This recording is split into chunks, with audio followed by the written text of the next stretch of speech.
Hey, beautiful souls. Are you ready? Ready for a journey that'll rip your heart out and piece it back together stronger than before?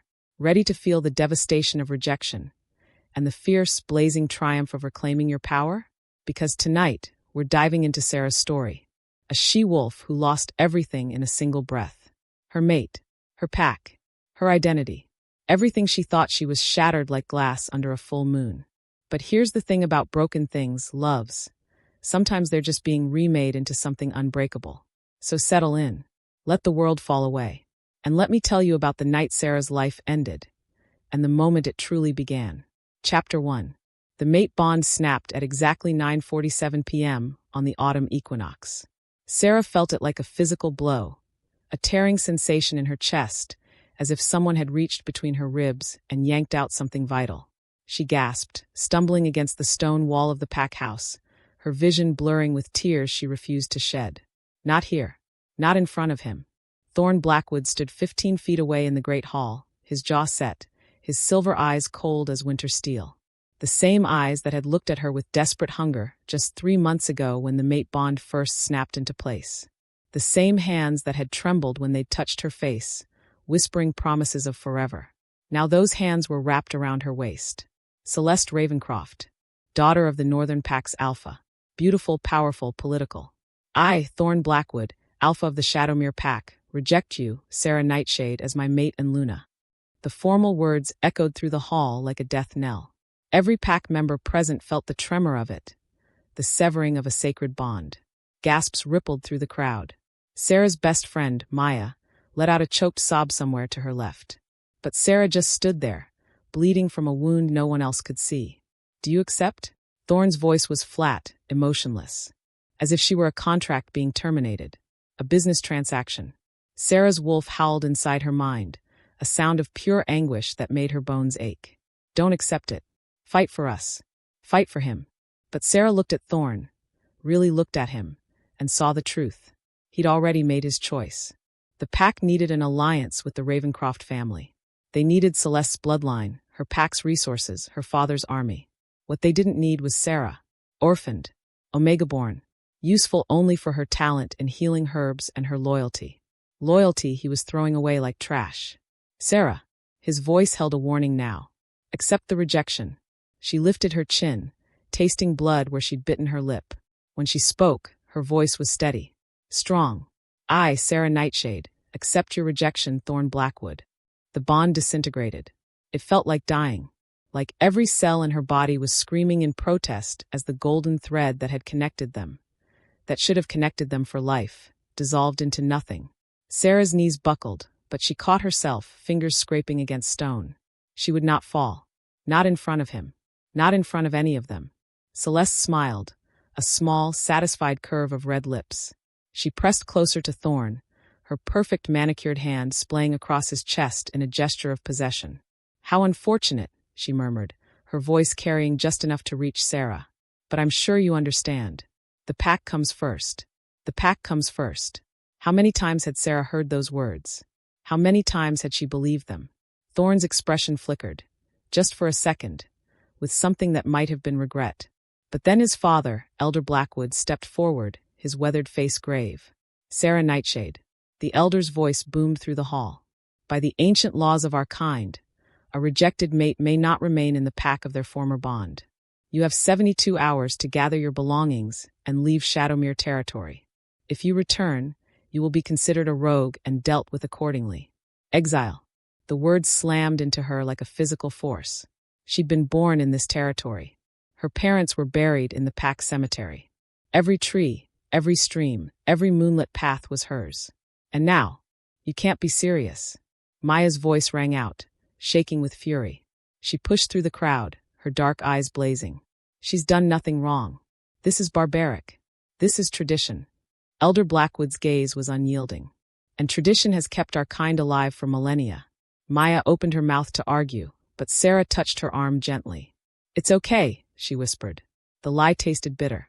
Nothing was okay. Nothing would ever be okay again. But she wouldn't break. Not here. Sera turned and walked out of the great hall, her spine straight, her steps measured. She felt every eye on her.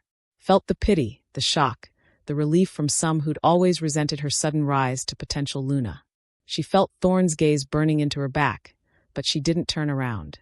She walked through the massive oak doors, down the stone steps, across the courtyard where she and Thorne had danced under the last full moon.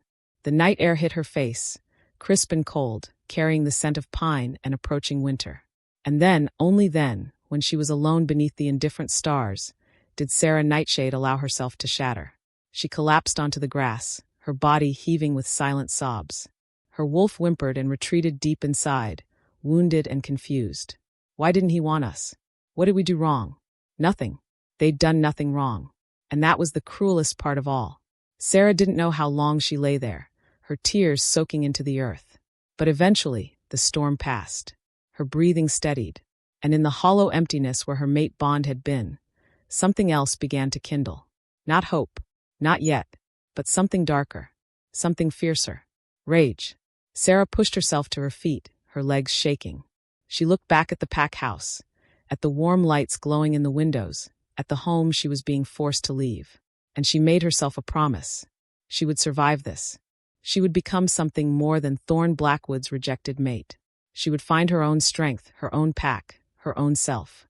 And one day, when she was whole again, when she was powerful again, she would make sure Thorne Blackwood realized exactly what he'd thrown away. The moon emerged from behind the clouds, full and bright and merciless. Sera lifted her face to it and smiled. Let the shattering end. Let the forging begin. Chapter 2. The next 72 hours passed in a blur of numb efficiency. Sera packed her life into 2 duffel bags and a worn backpack. Clothes. Her mother's journal. Herb pouches and tinctures she'd spent years perfecting. A photograph of her parents, smiling on their mating day. Everything else, the furniture in her small cottage, the garden she'd cultivated, the life she'd built, she left behind. Maya helped in tearful silence, occasionally erupting into furious rants about Thorne's cowardice and the elder's cruelty. But Sera remained quiet, moving through the motions like a ghost. On the morning of the 3rd day, Maya drove her to the territory border in her beat-up Jeep. You could come to my cousin's pack in Washington, Maya said for the 10th time, her knuckles white on the steering wheel. The Timber Ridge pack would take you. I know they would. I need to do this alone. Sera's voice was hoarse from disuse.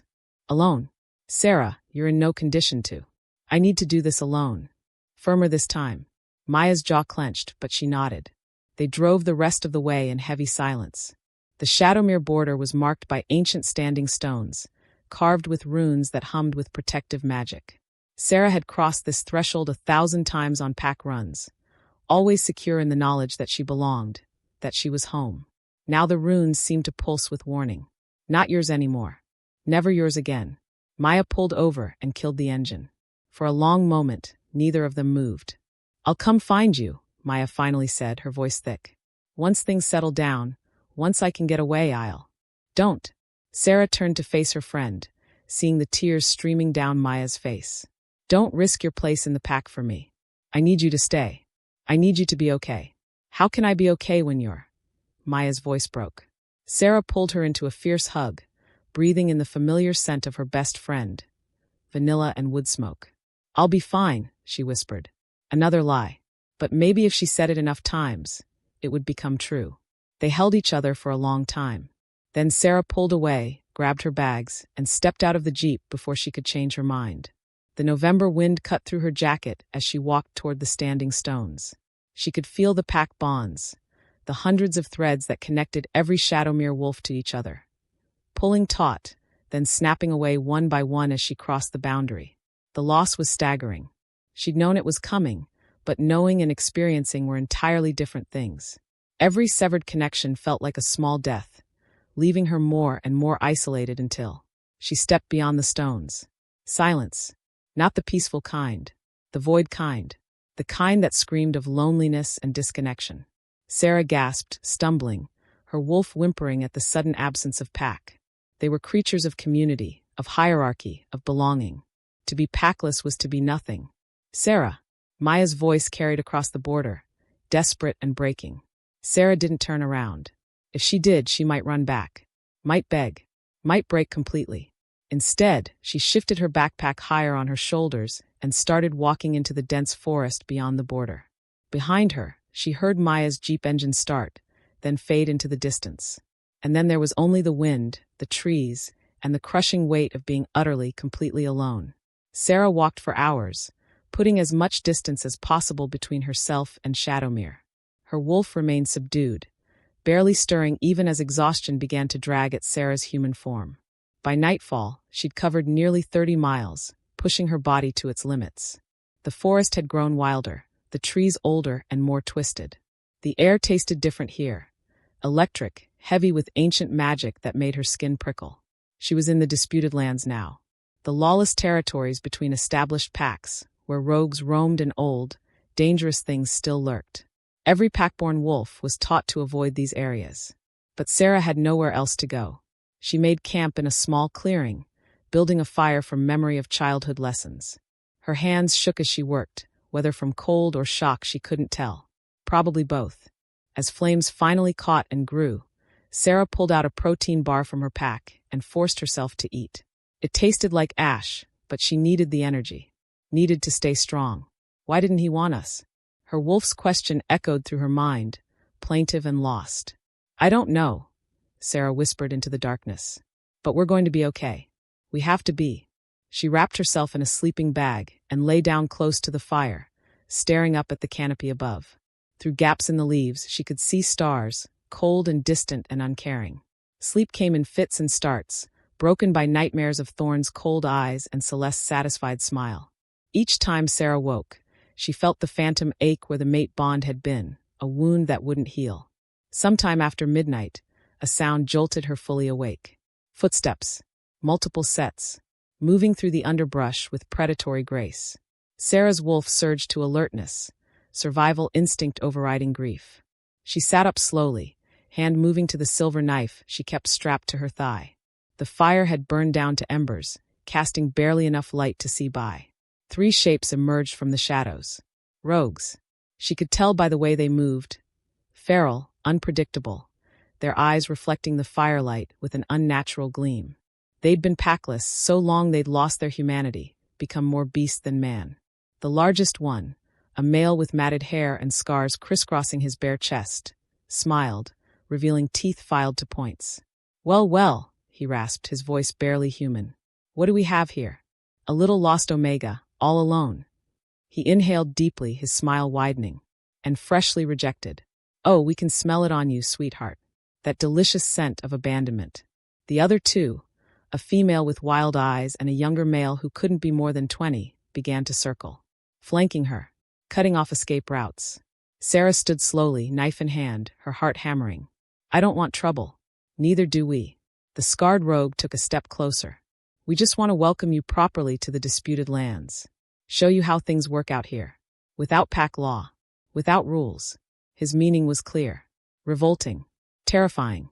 Sera's wolf snarled, pushing forward, demanding they shift and fight. But Sera knew the math.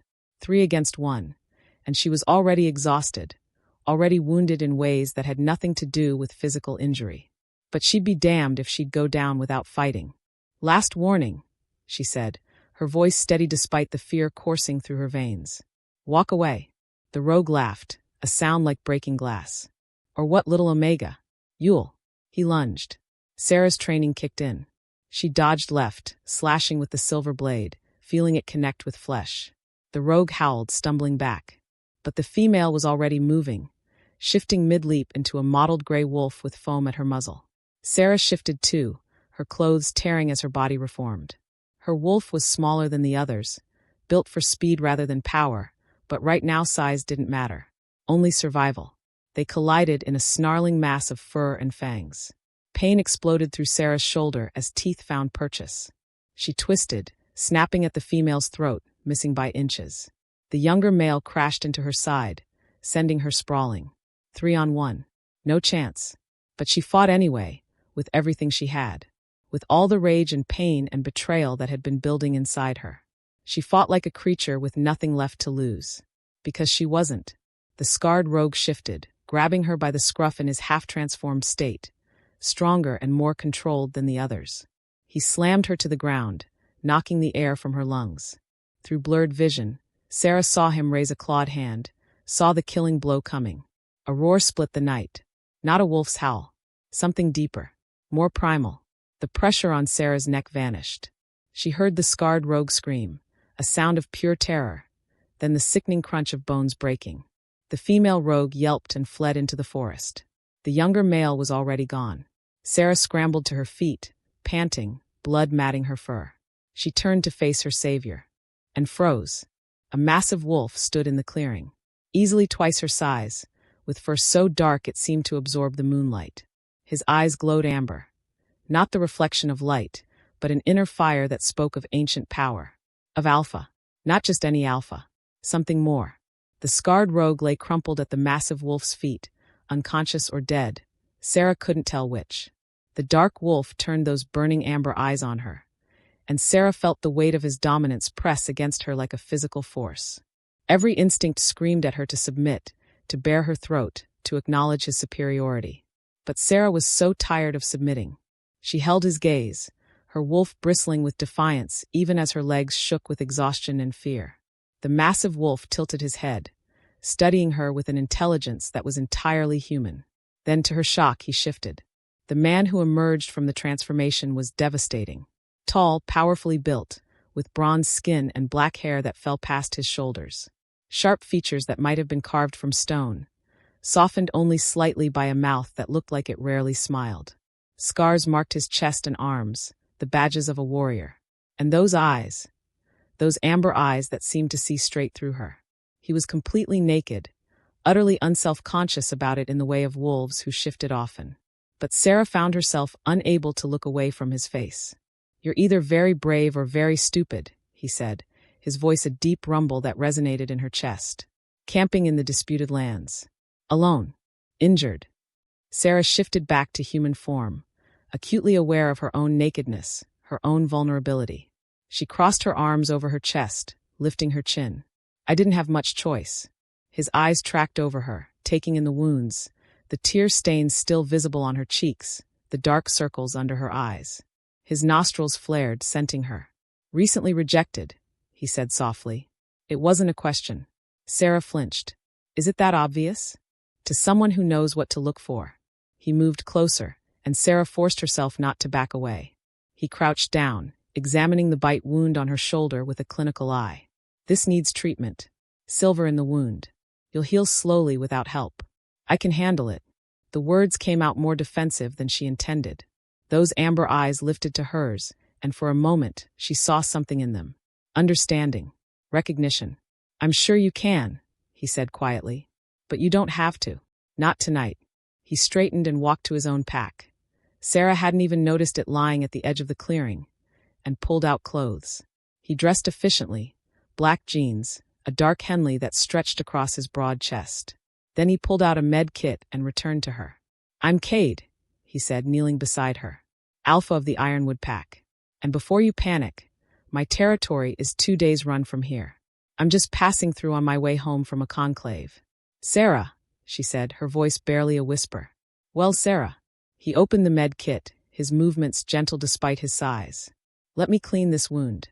Then you can decide whether to trust me or run. But I promise you, I'm not here to hurt you."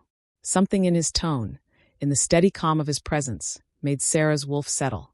Just a fraction. Just enough. She nodded. As Kade began to treat her wounds with surprising gentleness, Sera found herself studying him. There was a sadness in his eyes, a weariness that matched her own. This was a man who understood loss, who understood pain. "Why did you help me?" she asked as he cleaned the silver from her shoulder with steady hands. Kade was quiet for a long moment. Then, "Because once a long time ago I was where you are. Alone. Broken. Rejected by the one person who was supposed to love me unconditionally." His eyes met hers, and Sera saw the truth of old wounds there. "And I swore that if I ever saw someone else in that position, I'd do what no one did for me. I'd help." Tears pricked Sera's eyes. She blinked them back furiously. "You're not weak for crying," Kade said gently. "You're not weak for hurting. You're not weak for any of this." And that simple acknowledgement broke something loose inside her. A sob tore from her throat, then another, and suddenly she was crying in earnest, great heaving sobs that shook her whole body. Kade didn't try to stop her. Didn't tell her it would be okay or offer empty platitudes. He He just finished bandaging her wounds in silence, then draped his jacket over her shoulders. It smelled of cedar and night air, and something uniquely him. When the storm finally passed, Sera found her voice. What? What happened to you? After you were rejected? Kade's jaw tightened. I survived. Then I built something new. Something stronger. He stood, offering her his hand. Come back to my camp. It's more defensible, and I have actual food. In the morning, you can decide where you want to go. If you want to join a pack, I can make introductions. If you want to stay in the disputed lands, I can teach you how to survive here. If you want to disappear entirely, he shrugged. I can help with that too. Sera looked at his outstretched hand, at this stranger who'd saved her life, who understood her pain, who was offering help with no apparent strings attached. Trust no one. That had been her first instinct since the rejection. But her wolf was humming softly, content in a way she hadn't been since before. Before everything. And Sera's instincts about people had always been good. Usually. She took his hand. His fingers closed around hers. Warm, strong, steady. He pulled her to her feet with effortless strength, and for just a moment they stood there, hand in hand. Two broken people in a clearing lit by dying embers. Thank you, Sera whispered. Kade's expression softened. Just a fraction. But enough. You're welcome, Sera. Now come on. Let's get you somewhere safe. As they gathered her belongings and began walking through the forest, Sera found herself glancing at the massive alpha beside her. Found herself wondering about his story. About the rejection that had shaped him. About what it took to go from broken to strong. And for the first time since that terrible night in the Great Hall, she felt something other than despair. Not hope. Not yet. But possibility. And sometimes that was enough. Chapter 3. Kade's camp was 20 minutes away, tucked into a rocky overhang that provided natural shelter. A fire burned low in a stone circle, and his sleeping setup was military efficient. Minimal gear, everything in its place. The camp of someone who traveled often and traveled light. He revived the fire, then handed Sera a thermal blanket and a bottle of water. While she drank, he pulled out packets of trail mix and beef jerky, offering them without comment. They ate in comfortable silence, the crackling fire and distant night, sounds their only accompaniment. Sera watched Kade from beneath her lashes, cataloging details. The way he moved with predatory grace, even sitting still. The scars that marked him. Not disfiguring, but evidence of battles survived. The way his eyes constantly scanned their surroundings, alert even while seeming relaxed. This was a man forged by violence and loss. A survivor. How long? Kade's voice broke the silence. Since the rejection? 3 days. It felt like a lifetime. You? 7 years. Sera's eyes widened. 7 years. And she could still see the pain in his face when he spoke of it. Did it never fade? Would she carry this wound forever? Does it get better? The question escaped before she could stop it. Kade was quiet for a long moment, staring into the flames. Yes and no, he finally said. The sharp edge dulls. The constant ache fades to a background throb. You learn to live with the ghost of what you lost. His amber eyes found hers. But you never forget. And part of you stays broken. You just learn to build around the broken pieces. It wasn't comforting, but it was honest. And Sera found she appreciated that more than false reassurance. Who was she? Sera asked. Your mate. A muscle in Kade's jaw flexed. Elena Silvermoon, daughter of the Crescent Falls Alpha. We found each other when I was 24. Young, stupid, so goddamn in love I couldn't see straight. His voice went rough. We had 2 years together before her father made her choose between me and her pack. I was nobody then. Just a warrior from a minor pack, with no political value. She chose her pack. Her duty. Her father's approval. I'm sorry, Sera whispered. Kade shrugged, but the gesture was too casual, too practiced. It was a long time ago. I survived. Built the Ironwood pack from nothing, rogues and rejects and wolves who didn't fit anywhere else. Now I'm an alpha with territory and resources. Now I'm someone who matters. His smile was bitter. Funny how that works. Have you seen her? Since. Once. At a conclave 3 years ago. Kade's hands clenched. She's mated now. To a beta from a neighboring pack. Arranged marriage for political alliance. She looked. He trailed off, shaking his head. It doesn't matter what she looked like. She made her choice. I made mine. We both have to live with them. The weight of old pain hung between them. Sera understood it intimately now. The what-ifs, the might-have-beens, the ghost of futures that would never be. Thorne chose politics over me too, she said softly. Celeste Ravencroft, Northern Pack Princess. Beautiful, powerful, from a bloodline that traces back to the first wolves. She laughed bitterly. How could I compete with that? I'm nobody. Omega-born. My parents were healers, not warriors or leaders. I had nothing to offer except. She stopped, her throat tight. Accept yourself, Kade finished. Which should have been everything. Sera met his eyes, seeing her own pain reflected back at her. Should have been, she agreed. They fell into silence again, but it felt different now. Less lonely. As if sharing their wounds had eased the burden. Even just a little. Come to Ironwood, Kade said suddenly.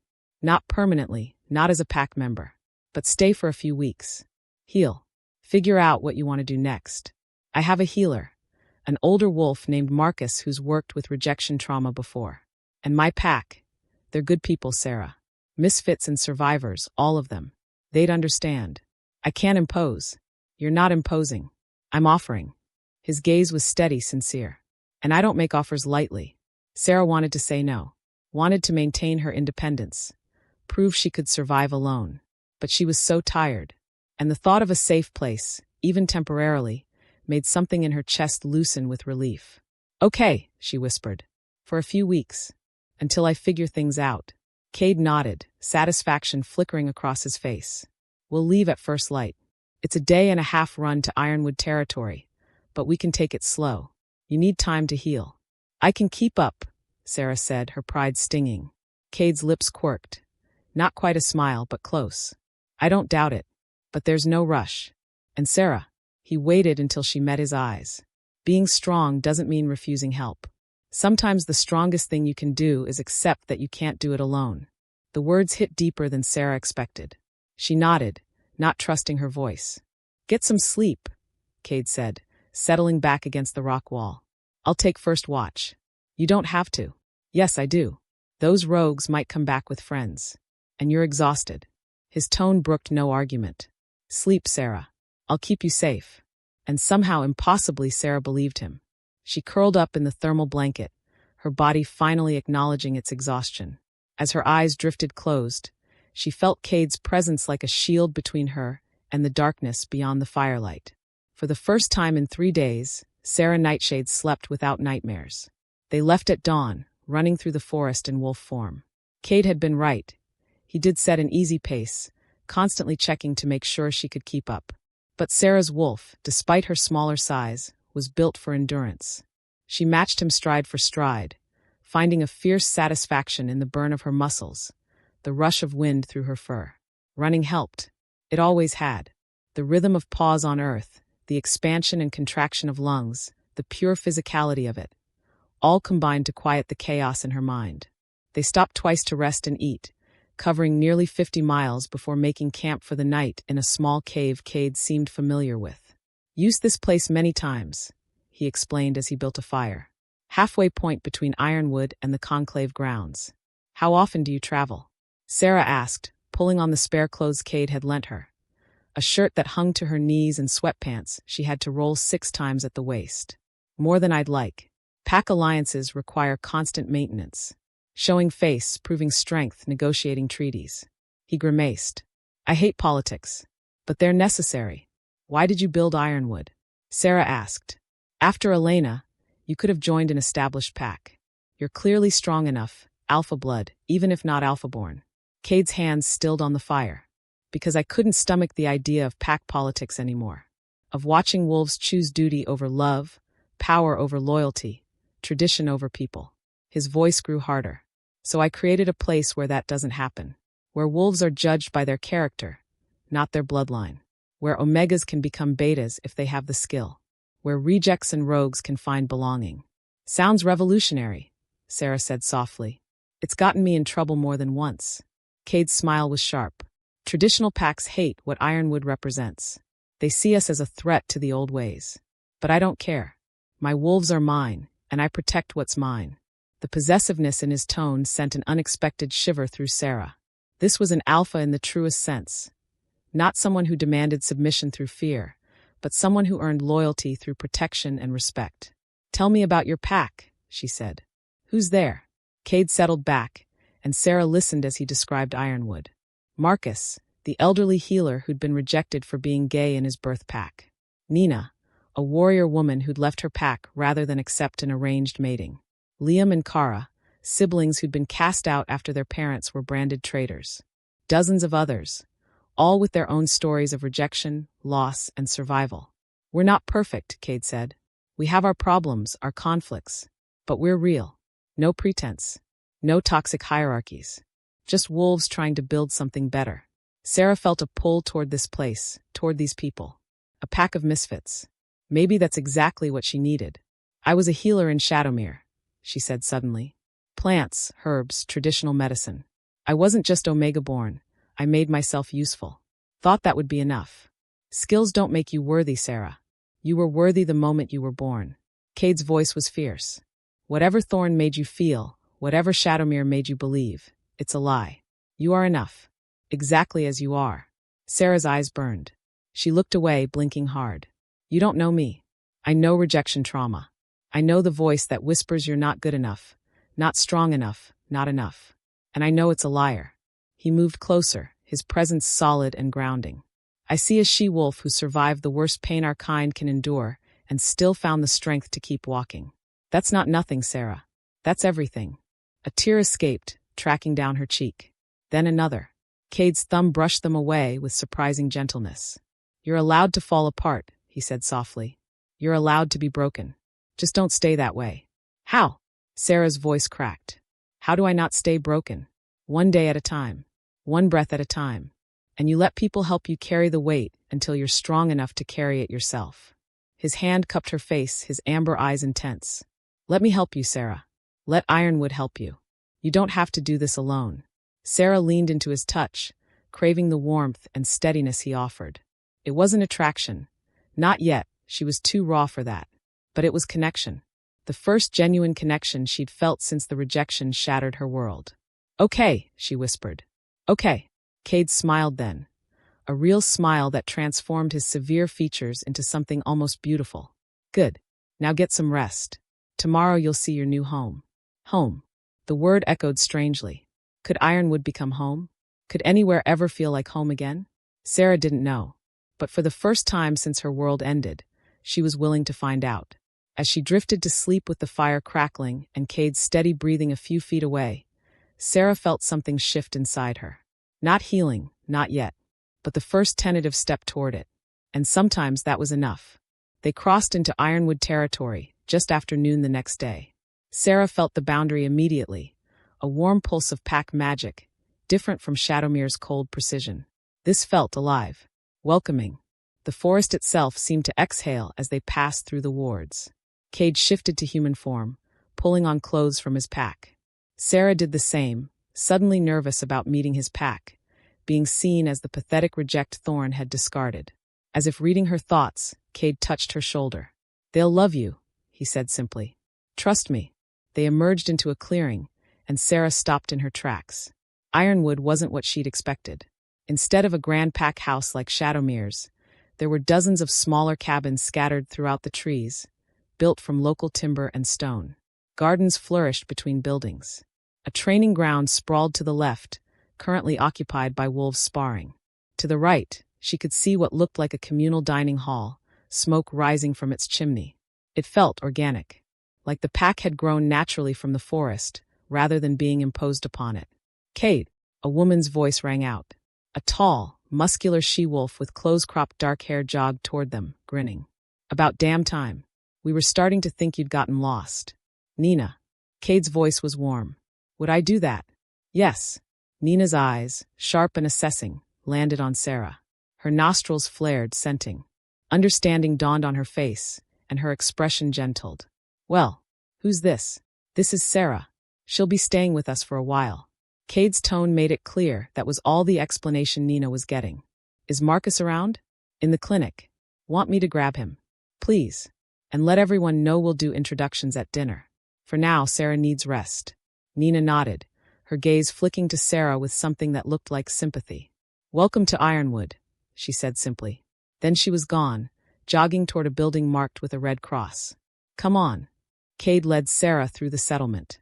Wolves paused in their activities to watch, curious but not hostile. A few nodded respectfully at Kade. One or two smiled at Sera, genuine warmth in their expressions. No one stared. No one whispered. No one radiated the pity she'd expected. It was nice.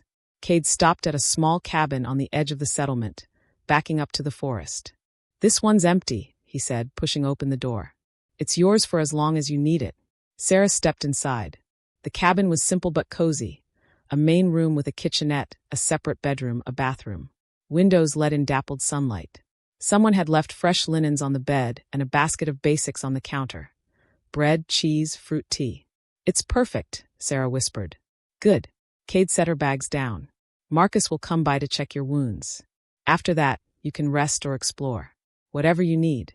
Tonight, we'll do a packed dinner. Nothing formal, just a chance for everyone to meet you. But only if you're up for it. No pressure. Sera turned to face him. This alpha who'd saved her life and offered her sanctuary without asking for anything in return. Why are you doing this? She asked. Really? Kade was quiet for a moment. Then, because I remember what it felt like to have nowhere to go. To be nothing but pain and rage with no outlet. If someone had given me a safe place to land. He shook his head. Maybe I wouldn't have spent 3 years as a rogue, barely surviving, before I was strong enough to build Ironwood. So I'm giving you what I wish someone had given me. A chance. Sera's throat tightened. Thank you, she managed. For everything. Kade's expression softened. You're welcome, Sera. Now rest. You're safe here. I promise. He left, pulling the door closed behind him. Sera stood alone in her new cabin, in this strange pack, in a life she never imagined. And for the first time in what felt like forever, she let herself believe Kade's words. She was safe. And maybe, just maybe, she could start to heal. Chapter 4. Marcus arrived an hour later, a silver-haired wolf with kind eyes and gentle hands that had clearly seen decades of healing work. He examined Sera's wounds with professional efficiency, asking quiet questions about pain levels and mobility. Kade mentioned you were a healer in your old pack, Marcus said as he applied fresh salve to her shoulder.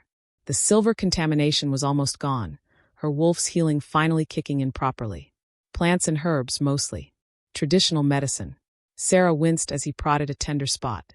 My mother taught me before she died. We could use another healer here. I'm getting old, and my apprentice Zoe is still learning. Marcus's eyes crinkled. If you're interested, once you're recovered, I'd be happy to show you our gardens and clinic. The offer was casual, no pressure. But Sera felt something loosen in her chest. Purpose. The possibility of being useful again, of having skills that mattered. I'd like that, she said softly. Marcus smiled. Good. Now about the emotional healing. He sat back, his expression serious. Rejection trauma isn't something that heals overnight, Sera. You'll have good days and bad days. Days where you feel strong and days where you can barely get out of bed. That's normal. That's expected. How long? The question that haunted her. How long until I feel whole again? There's no timeline. Everyone's different. Marcus's voice was gentle but honest. I was rejected 40 years ago, and some days I still feel the echo of it. But it doesn't control me anymore. Doesn't define me. That's what you're working toward. Not forgetting, but integrating. Making the pain part of your story, not the whole story. Sera nodded, absorbing his words. Kade said you've helped others with rejection trauma. A few. It's more common than people think. Rejection for political reasons, for bloodline concerns, for pack alliances. Our kind makes a sacred bond, then breaks it for secular reasons. Marcus's jaw tightened. It's one of our greatest hypocrisies. Do you ever? Sera hesitated. Do you ever stop wondering if you could have done something different, been someone different, made them choose you? Marcus's eyes filled with understanding. Yes, and eventually, you realize the answer doesn't matter. Because the problem was never you. It was never about you being enough. It was about them choosing comfort over courage, tradition over truth. That's their failing, not yours. The words settled into Sera like balm on a wound. She wasn't sure she believed them yet, but she wanted to. Rest, Marcus said, standing. Come to the clinic tomorrow afternoon if you're feeling up to it. I'll show you around, introduce you to Zoe. In the meantime, he pulled a small vial from his bag. valerian, and passionflower tincture. A few drops in tea before bed. It'll help with the nightmares. How did you know? Because I had them too. Every rejection survivor does. Marcus touched her shoulder gently. You're not alone in this, Sera. Remember that. After he left, Sera sat on the edge of the bed, turning the vial in her hands. Not alone. When had she last felt that way? Even in Shadowmere, surrounded by pack, she'd been alone. The Omega trying to prove herself worthy of the Alpha's attention. Always striving, never quite enough. Here, in this pack of misfits and rejects, she was just Sera. Broken, yes, but not unwelcome because of it. She uncorked the vial and inhaled, earthy floral calming. Her mother had made similar tinctures. The scent brought tears to her eyes, memories of her mother's hands teaching hers to grind herbs, to measure proportions, to trust her instincts. You have healing in your blood, her mother used to say. In your hands, in your heart. Never forget that, Little Moon. Sera hadn't thought about that nickname in years. Little Moon. Because she was born during a lunar eclipse, her mother claimed she carried moon magic in her bones. Thorne had never asked about her mother, had never asked about her healing. He'd been interested in her body, her devotion, her usefulness to his image as Alpha, but never in her. The realization hit like a slap. How had she not seen it? How had she mistaken his possessiveness for love, his convenience for connection? Because the mate bond had whispered mine, ours, forever, and she'd been too intoxicated by it to see the truth underneath. Sera stood abruptly, needing to move, to do something with the restless energy building inside her. She pulled on her boots and stepped outside. The late afternoon sun slanted through the trees, painting everything gold. Wolves moved through the settlement. Some in human form, some shifted, all seemingly comfortable and at ease. Laughter drifted from the training grounds. The smell of cooking meat wafted from the dining hall. It felt like home, or what home should feel like. Sera wandered toward the gardens Marcus had mentioned. She found them behind the clinic, raised beds bursting with late-season vegetables and hardy herbs that could survive the coming winter. Someone had clearly put love and attention into this space. It's beautiful, isn't it? Sera spun to find a young woman, early 20s, with auburn hair in a messy bun and dirt under her fingernails, smiling at her from the tomato bed. I'm Zoe, the woman said, standing and brushing off her hands. Marcus's apprentice. You must be Sera. News travels fast. Small pack. Zoe's grin was infectious. And everyone's curious about the she-wolf Kade personally escorted home. He doesn't usually bring strays back. She paused, her smile faltering. Sorry, that came out wrong. I didn't mean. It's fine. Sera found herself smiling back despite everything. I basically am a stray. Well, strays make the best pack members. Zoe gestured to the garden. Most of us here are strays of one kind or another. Nina was banished for refusing a mating.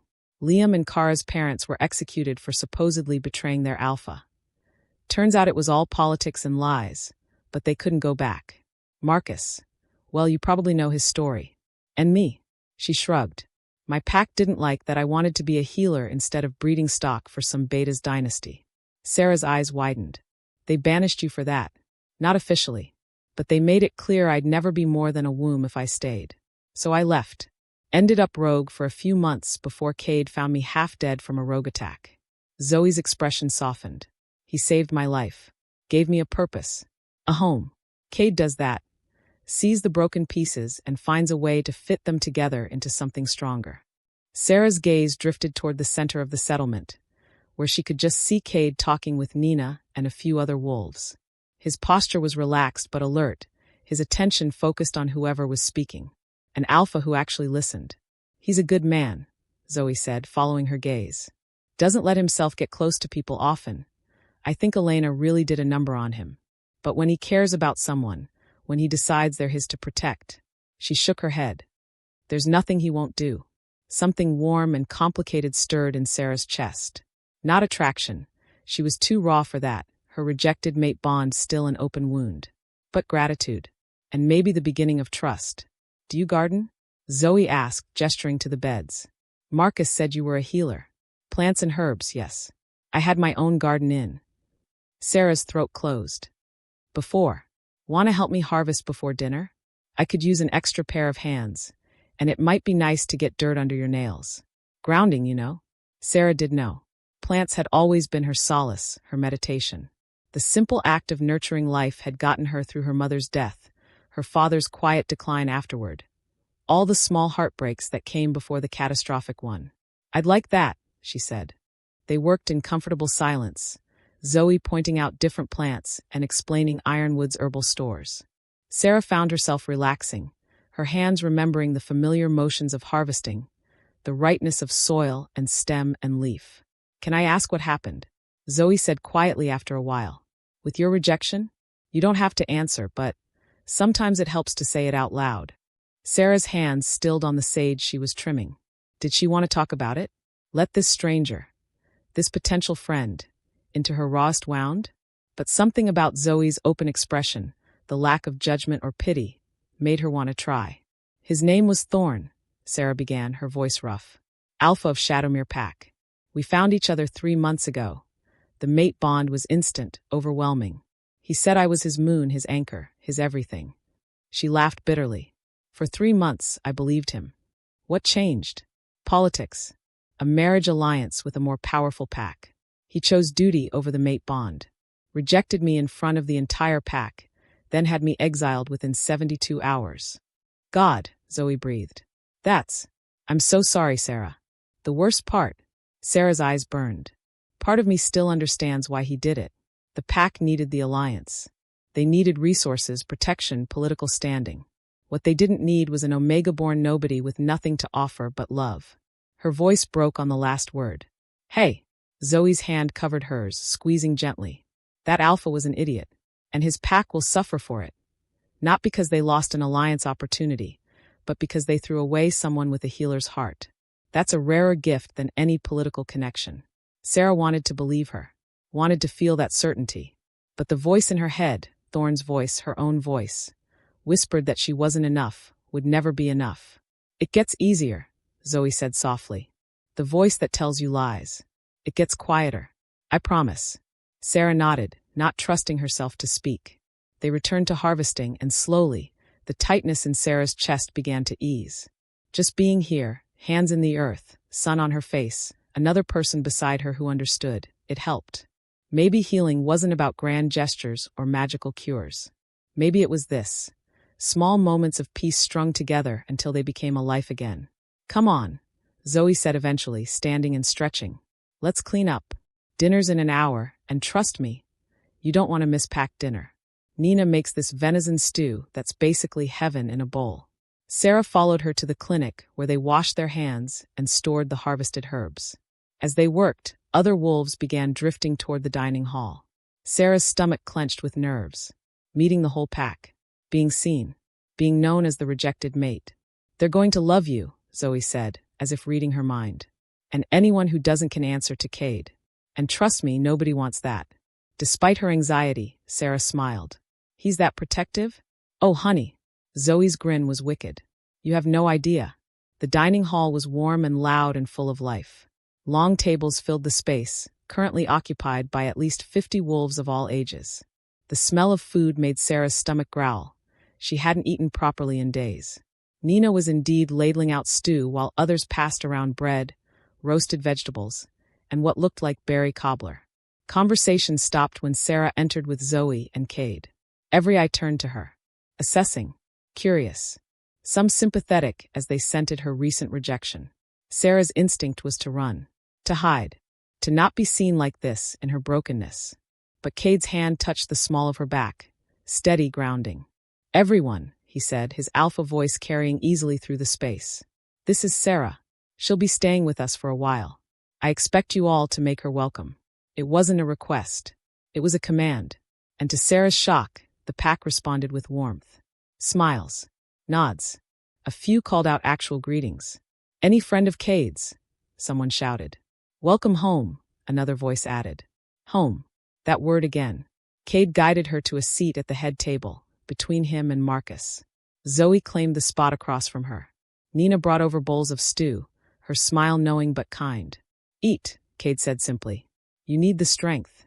The stew was incredible, rich and savory, and exactly what Sera's wolf craved. She ate without speaking, listening to the conversations flowing around her.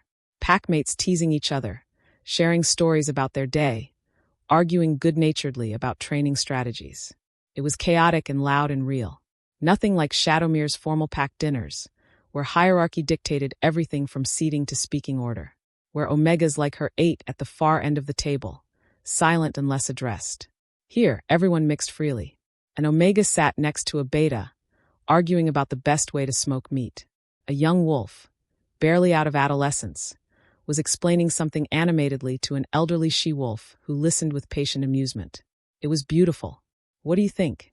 Kade asked quietly. Sera turned to him, finding those amber eyes watching her with gentle intensity. "It's not what I expected." "What did you expect?" "I don't know. Something more traditional, I guess. More hierarchical." Kade's jaw tightened. Hierarchy has its place, but it shouldn't crush the people at the bottom to elevate the ones at the top. Here we have structure. I'm Alpha, Nina's my second, Marcus leads the healers, Liam heads the warriors. But we also have respect. Every voice matters. Every wolf has value. "That's rare," Sera said softly. "It shouldn't be." Kade's gaze held hers. "You matter, Sera. Not because of your bloodline or your rank or what you can offer politically. You matter because you're a person. A wolf. Someone with intrinsic worth. I need you to hear that. To believe it." Sera's eyes stung. She looked down at her bowl, blinking hard.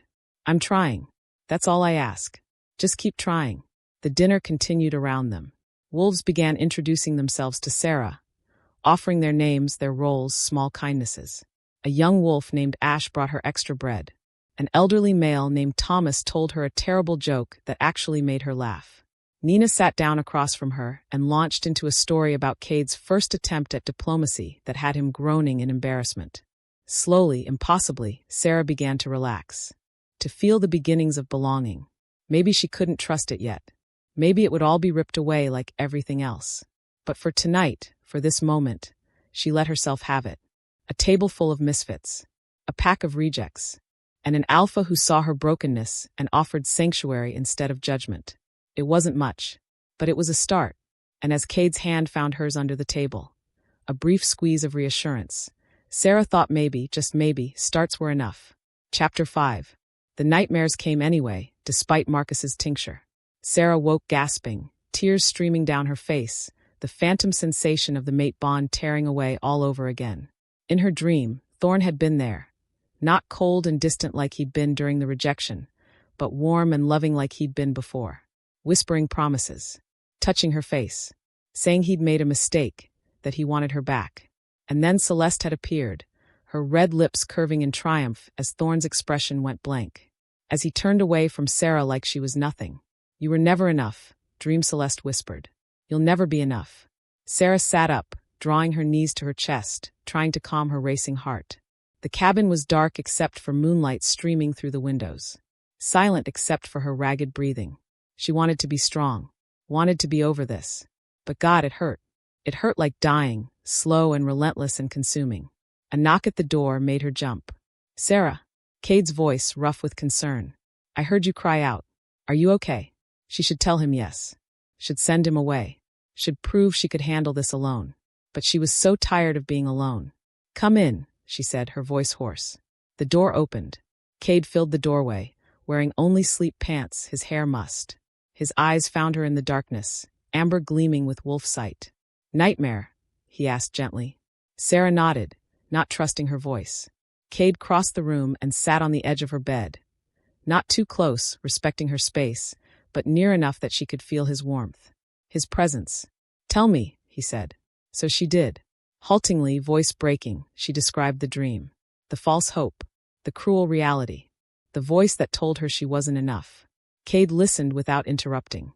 When she finished, he was quiet for a long moment. "In my nightmares," he finally said, "Elena comes to me and says she made a mistake, that she wants me back. And every time, I'm weak enough to believe her. To think maybe this time it'll be different." His hands clenched on his thighs. "And then she leaves again. Every single time. And I wake up feeling like an idiot for hoping." Sera looked at him, this strong, powerful alpha, and saw her own pain reflected back. "Does it ever stop? The hoping?" "I don't know. It's been 7 years and I still..."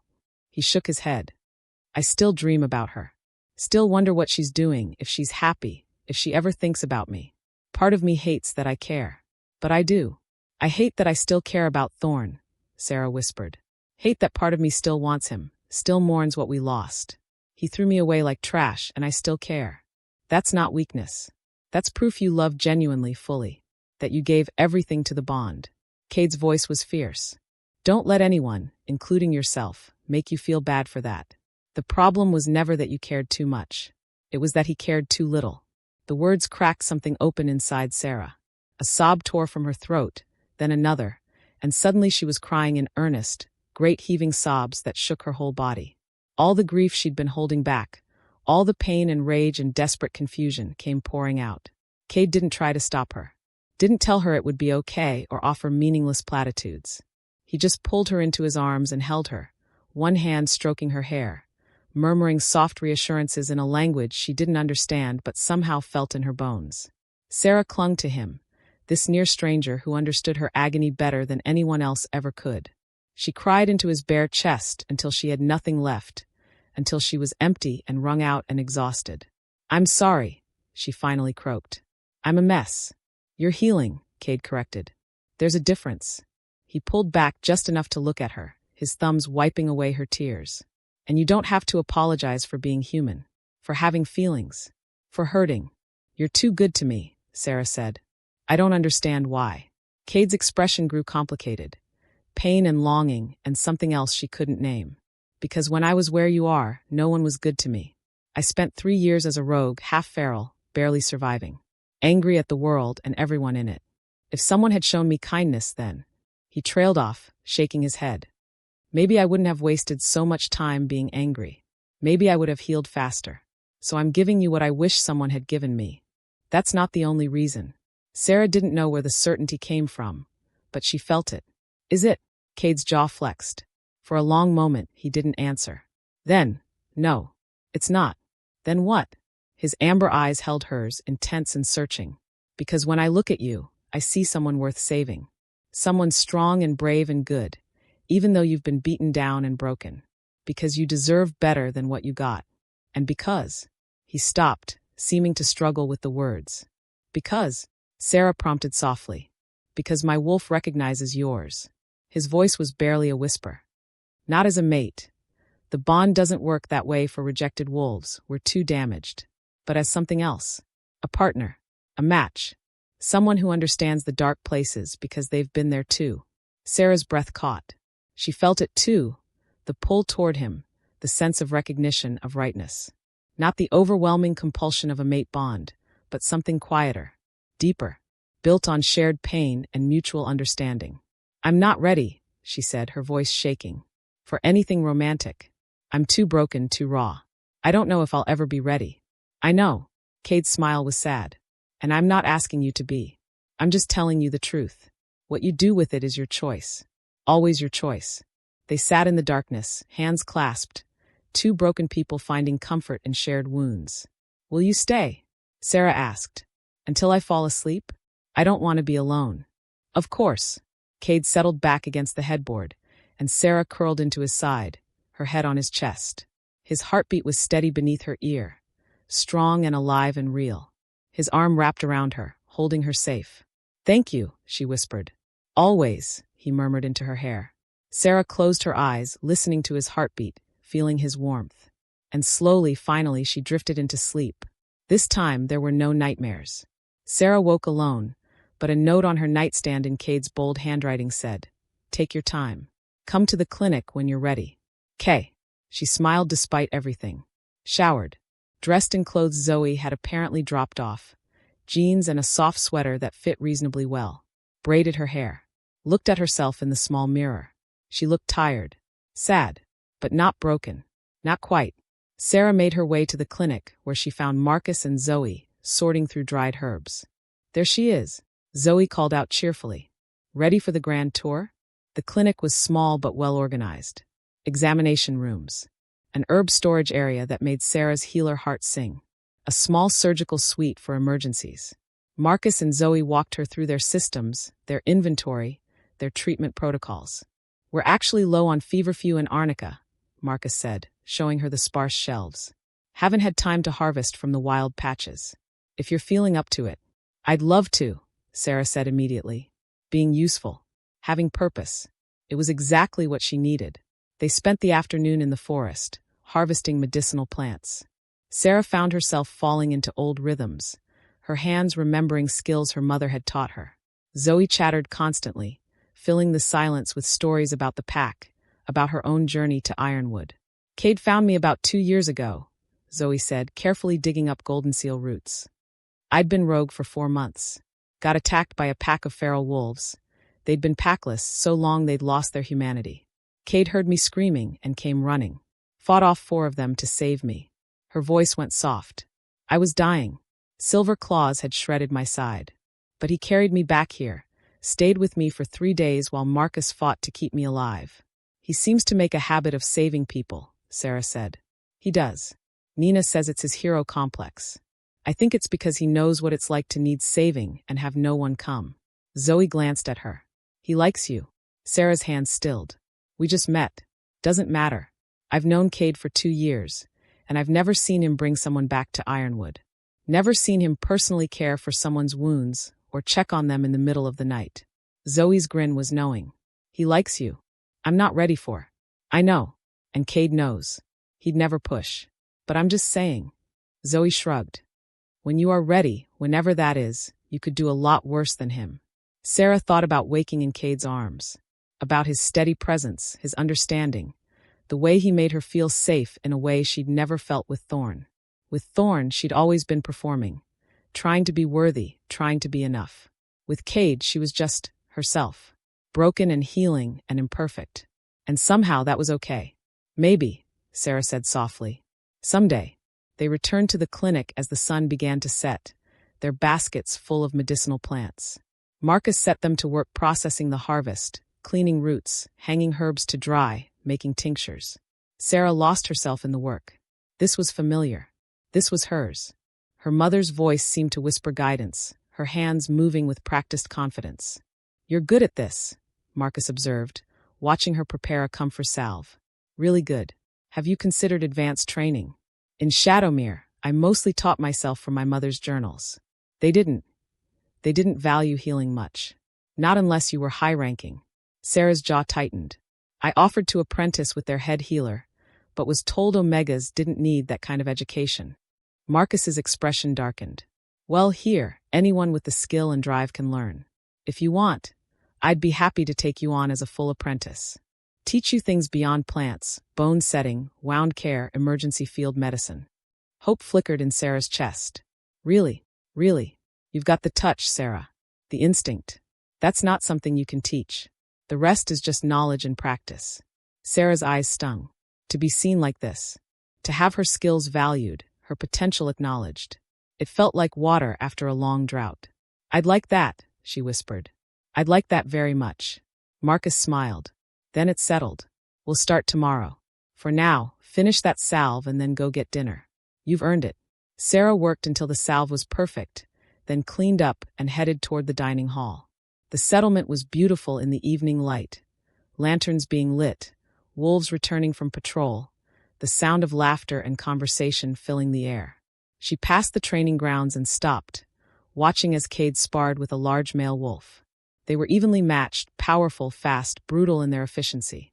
Sweat gleamed on Kade's skin as he blocked a strike and countered with one of his own.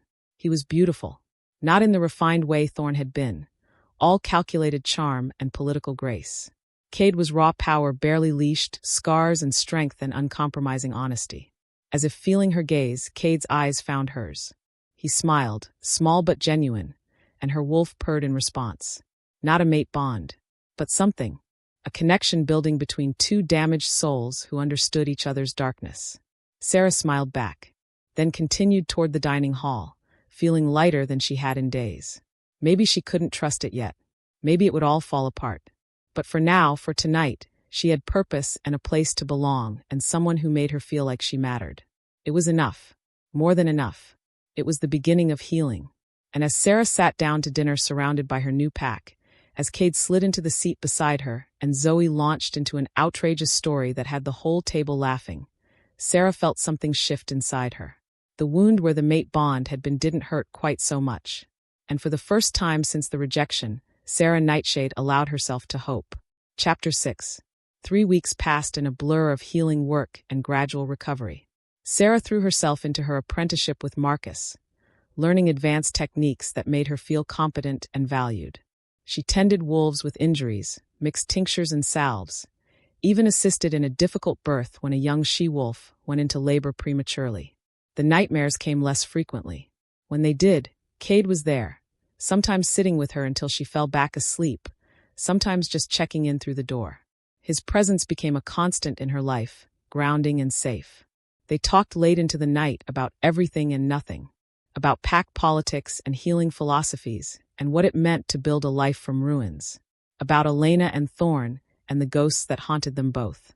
Sera found herself watching for him during the day, found her wolf settling when he was near, found excuses to seek him out, questions about pack protocol, requests to show him medicinal plants she'd found, simple hellos that stretched into hour-long conversations. She wasn't ready for more. Not yet. The wound was still too fresh. But she could feel herself healing, slowly but surely. Could feel possibility blooming where there'd been only devastation. And then, on a crisp December morning, everything changed. Sera was in the clinic, teaching a class to younger wolves about basic first aid, when Nina burst through the door. "Kade needs you at the border," she said, her expression grim. "Now." Sera's stomach dropped. What happened? Visitors. From Shadowmere Pack. The world tilted. Sera gripped the examination table for balance, her heart hammering. What? A delegation. Asking for entry to Ironwood territory.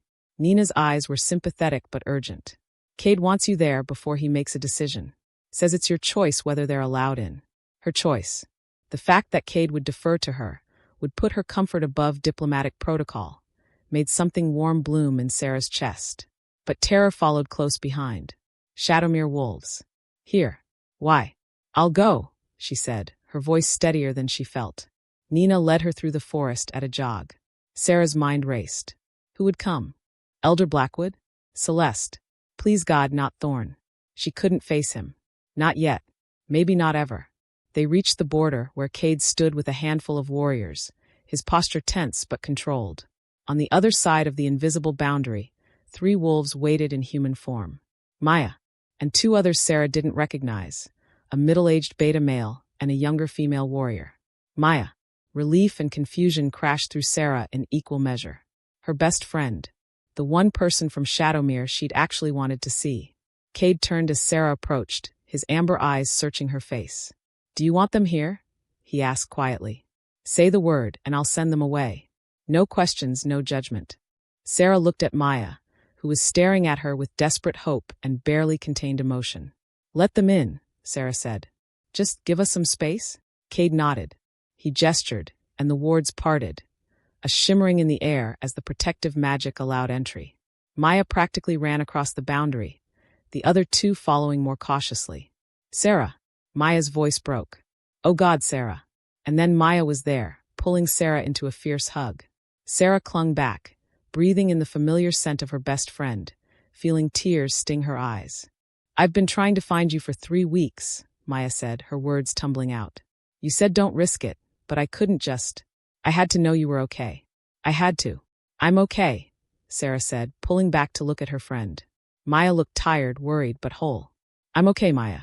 Maya's gaze tracked over Sera's face, seeing the healing bruises, the dark circles that had started to fade, the slightly healthier color in her cheeks. Her eyes narrowed. "You're not just okay," she said slowly. "You're better. Stronger." She looked around at Ironwood, at Kade watching from a discreet distance, at the pack settling that radiated peace. "What is this place?" "Home," Sera said softly. "Or it's starting to be." Maya's expression crumpled. "I'm so glad. God, Sera, I was so worried. When you left, when I couldn't find you, I thought." She shook her head. "But you found somewhere good. Someone good." Her gaze cut to Kade, speculation in her eyes. "It's not like that," Sera said quickly. He's been kind. The whole pack has." "Mum." Maya's smile was knowing, but she let it go. "I brought these 2 because I need witnesses for what I'm about to tell you. This is Garrett. He was your father's friend before he died. And Isla, she's a warrior who's been digging into pack records." Sera's brow furrowed. "Pack records? Why?" Maya's expression turned serious. Because something's wrong, Sera. Something's been wrong for a long time, and your rejection was just... It exposed things. Made me start asking questions. She glanced at the two wolves with her. Questions that have very disturbing answers. Kade moved closer, his alpha instincts clearly on alert. Should we take this somewhere more private? Maya nodded gratefully. Please. They moved to Kade's office. A cabin slightly larger than the others, with maps on the walls and a large desk covered in territory documents. Kade gestured for everyone to sit, then positioned himself behind Sera's chair. Not possessive, but protective, ready to intervene if needed. Garrett spoke first, his weathered face grave. Sera, your father and I served together as warriors for 30 years. He was a good man, honorable. When he and your mother died in that accident 5 years ago, something didn't sit right with me. Sera's chest tightened. What do you mean, accident? The official report said they were killed by rogues during a routine herb-gathering trip outside Pack territory. Garrett leaned forward. But your father was one of our best fighters. Your mother was no slouch either. And they knew those woods better than anyone. The idea that rogues surprised them, killed them both without either escaping or calling for help. He shook his head. It never made sense. You think they were murdered? Sera's voice came out barely a whisper. I think it's possible. And after your rejection, after watching how Elder Blackwood and Thorne handled it, I started wondering if there was a connection. What connection? Kade's voice was hard. What aren't you saying? Isla pulled out a folder, spreading documents on Kade's desk. I've been going through old Pack records, births, deaths, matings, bloodline documentation. And I found something interesting. She pointed to a faded document. Your mother, Sera, wasn't just a healer. She was a descendant of the Moonshadow bloodline. Sera blinked. What does that mean? The Moonshadow line was one of the original founding bloodlines of Shadowmere, Maya explained, her eyes intense. They were powerful, not just strong warriors, but wolves with gifts, prophetic dreams, healing that went beyond normal Pack abilities, magic that connected them to the moon itself. The line was thought to have died out 60 years ago, Isla continued. But according to these records, your grandmother was the last known Moonshadow, which means your mother carried that blood, which means you carry it. Sera's mind reeled. That's impossible. I'm Omega. I'm nobody. You're not Omega, Garrett said firmly. That's what they wanted everyone to believe. What they convinced you to believe. But Sera, I watched you grow up. I saw the way animals calmed around you, the way your healing worked better than it should, the way you always knew when someone was lying or in pain. Those aren't Omega traits. Those are gifts. Your father knew, Maya said softly. He and your mother both knew what you were. They were protecting you, hiding your true nature. Because the Moonshadow line had enemies, Sera. Wolves who feared their power, who wanted them eliminated. Who? Kade demanded. Who wanted them eliminated? Isla's jaw tightened. The Blackwood family. Specifically, Elder Blackwood's father, who was alpha when the last known Moonshadows were killed in a territorial dispute 60 years ago. There were rumors even then of assassination, of a systematic purge. Horror crept through Sera's veins like ice. You're saying Elder Blackwood knew what I was? That he had your parents killed to prevent your bloodline from challenging his family's power, Maya finished. And when Thorne found you as his mate, when the mate bond proved you had alpha potential despite your supposed Omega status, Elder Blackwood couldn't allow it. Couldn't risk you becoming Luna and potentially birthing more Moonshadow wolves. So he forced Thorne to reject me, Sera whispered. The alliance with Celeste was just an excuse. A cover story. We think so, yes. Garrett's voice was heavy with regret. I should have protected you. Should have said something when your parents died.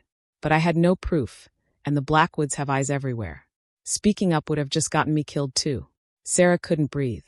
Her parents. Murdered. Not by rogues, but by their own alpha's orders.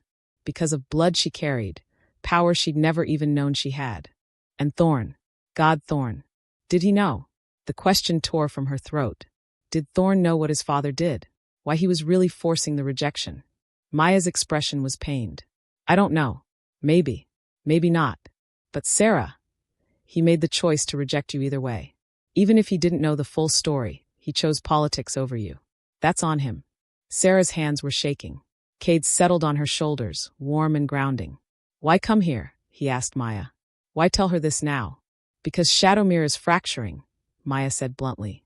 Thorne's mating to Celeste happened 2 weeks ago. The alliance is in place. But the pack is in chaos. Half of them think the rejection was wrong. The younger wolves especially, they're questioning everything. Elder Blackwood's authority, the old traditions, the way power works in our pack. She looked at Sera. And there are rumors, whispers that you weren't really Omega, that your parents were murdered, that the Blackwoods have been lying for decades. Who's spreading these rumors? Kade asked sharply. I am. Maya's smile was fierce. Along with about 30 other wolves who are tired of the corruption. We want change, Sera. We want justice. But more than that. She reached across the desk, gripping Sera's hand. We want you to come back. To challenge for Luna. To take what's rightfully yours. What? Sera jerked back. That's insane. I can't. You can. Isla leaned forward. If you're Moonshadow blood, if you're alpha potential, you have every right to challenge. Especially since your rejection was based on false information and political manipulation. Pack law allows for challenges in cases of corruption or injustice. I don't want to be Luna. Sera's voice cracked. I don't want anything to do with Shadowmere or Thorne or any of it. But think of the others, Maya pressed. Think of all the wolves who've been oppressed under Blackwood rule. The Omegas treated as breeding stock. The gifted wolves forced to hide their abilities. The families torn apart by politics. You could change all of that, Sera. You could make Shadowmere into something better. Or she could stay here, Kade said, his voice deceptively mild but laced with steel. Where she's safe. Where she's healing. Where she's not being used as a pawn in someone else's political game. Maya's eyes flashed. This isn't about using her. This is about justice. Justice is what you call it when you want someone else to fight your battles. Kade's hands tightened on Sera's shoulders. She's been through enough. She doesn't owe Shadowmere anything. She owes her parents' memory. Stop. Sera's voice cut through the rising tension. She stood, forcing herself to breathe, to think through the panic clawing at her chest. Just stop. Both of you. Everyone fell silent, watching her. Sera's mind whirled. Moonshadow blood. Her parents murdered. Power she'd never known she possessed. The possibility of revenge, of justice, of reclaiming what was stolen. And the absolute terror of going back to the place that had destroyed her. I need time, she said finally, to process this, to figure out what it means. I can't. She looked at Maya, seeing the hope and desperation in her friend's eyes. I can't make this decision right now. Maya's face fell, but she nodded. I understand. But Sera, we don't have much time. Elder Blackwood is consolidating power. If we're going to challenge him, it has to be soon. Before he can crush the dissent. How long? Sera asked. A month. Maybe 6 weeks. Maya stood. I know it's not fair. I know it's too much, too fast. But innocent wolves are suffering, and you're the only one with the bloodline and the standing to stop it. No pressure, though, Garrett said dryly, earning a glare from Maya. We should go, Isla said, gathering her documents. Let you think. But Sera, whatever you decide, there are wolves in Shadowmere who believe in you, who want you to know you were never nothing. You were always powerful. They just tried to make you forget. The 3 Shadowmere wolves stood. Maya hugged Sera one more time, fierce and quick. I love you, she whispered. No matter what you choose. I'll support you. Sera clung to her. I love you too. Be careful, Maya. If Elder Blackwood finds out what you're doing, let me worry about that. You just take care of yourself, okay? Kade escorted them back to the border personally, leaving Sera alone in his office. She sank into a chair, her mind spinning, her heart hammering. Moonshadow blood. Alpha potential. A chance for revenge. And the very real possibility of walking back into the nightmare that had almost destroyed her. When Kade returned, he found her staring blankly at the wall.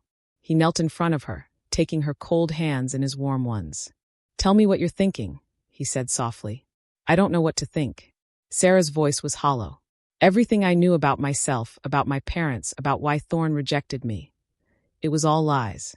And now I'm supposed to go back and fight for people who watched me get exiled without saying a word.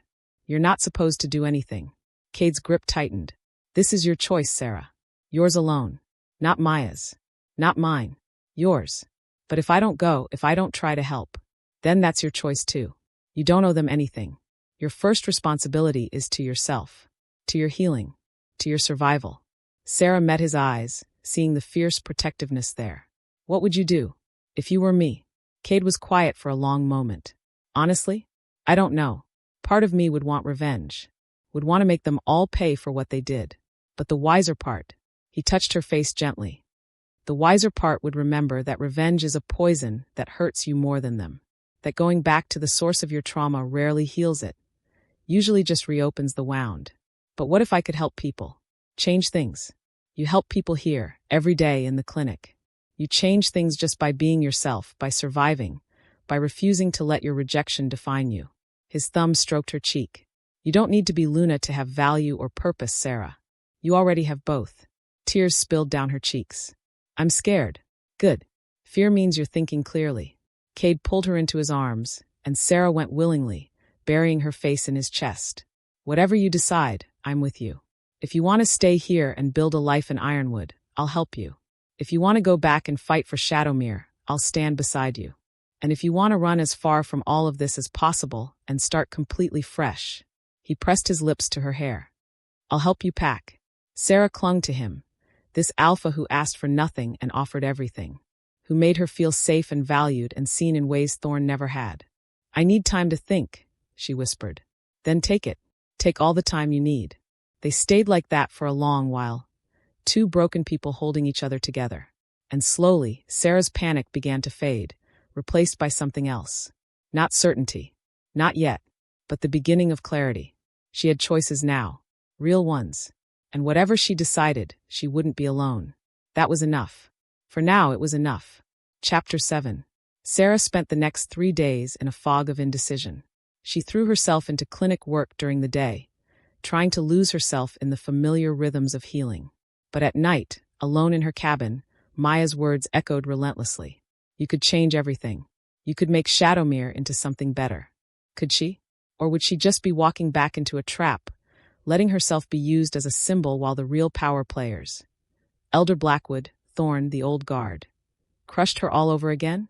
On the 4th morning, Sera woke before dawn with a clarity that felt like breaking through water's surface after drowning. She knew what she needed to do. She found Kade in the training grounds, working through combat forms in the pre-dawn darkness. He moved like liquid violence, beautiful and deadly and utterly controlled. Can't sleep? He asked without pausing, sensing her presence. I need to tell you something. Kade stopped mid-strike, turning to face her. Sweat gleamed on his skin, his chest heaving slightly from exertion. I'm listening. I'm not going back. The words came out strong, certain. Not to challenge for Luna. Not for revenge. Not for anything. Kade's expression was carefully neutral. Why? Because Maya's right. I could probably change things. Could probably make Shadowmere better for the wolves suffering under Blackwood rule. Sera stepped closer. But it would cost me everything I've built here. Every bit of healing, every moment of peace, every connection I've made. I'd be sacrificing my own well-being for people who stood by and watched me get destroyed. That's not selfish, Kade said softly. That's self-preservation. I know. But there's more. Sera's hands clenched. The Moonshadow bloodline thing. It scares me, Kade. I don't know what it means, what kind of power I'm supposed to have. And I don't want to find out by being thrust into a political nightmare. I want to discover it here. Safely. With people I trust. People like me? A small smile played at Kade's lips. People exactly like you. Sera moved closer still, close enough to feel the heat radiating from his body. You saved me. Not just from those rogues, but from giving up. From believing I was nothing. You and Ironwood and this entire pack. You gave me a reason to keep going. I'm not throwing that away to fight someone else's battle. Kade's hands came up to frame her face, his touch reverent. I'm proud of you, he said, for choosing yourself, for knowing your worth. That takes more strength than any challenge ever could. But the wolves in Shadowmere will find another way, or they won't. But either way, it's not your responsibility to save them. His amber eyes burned into hers. Your only responsibility is to heal, to grow, to become who you're meant to be. Everything else is noise. Sera felt the last knot of guilt loosen. He was right. She knew he was right. I need to tell Maya. I'll come with you. No. Sera smiled. I need to do this myself. But thank you. For everything. Kade pulled her into a brief, fierce hug. I'm here when you get back. And Sera. He waited until she met his eyes. For what it's worth. I'm glad you're staying. The warmth in his voice, the barely concealed longing, made Sera's wolf purr. Not yet. She wasn't ready yet. But soon. Maybe soon. Me too, she whispered. Maya met her at the border, hope and anxiety warring on her face. I'm not coming back, Sera said without preamble. I'm sorry, Maya. I know that's not what you wanted to hear. But I can't. I won't. Maya's face crumpled. Sera, I need to heal. I need to figure out who I am without Shadowmere, without the Blackwoods, without all of it. Sera's voice was firm but gentle. What they did to me, to my parents, it's horrific. And I hope you find justice. But I can't be the one to deliver it. Not at the cost of my own well-being. But you're the only one with the bloodline standing. Then find another way. Challenge Elder Blackwood on corruption charges. Build a coalition of wolves who want change. Do it without needing a Moonshadow martyr to rally behind. Sera stepped closer. Because that's what I'd be, Maya. A symbol. A rallying cry. Not a person. And I'm done being used. Maya's eyes filled with tears. I wasn't trying to use you. I swear, Sera. I thought you'd want revenge. That you'd want to make them pay. I did.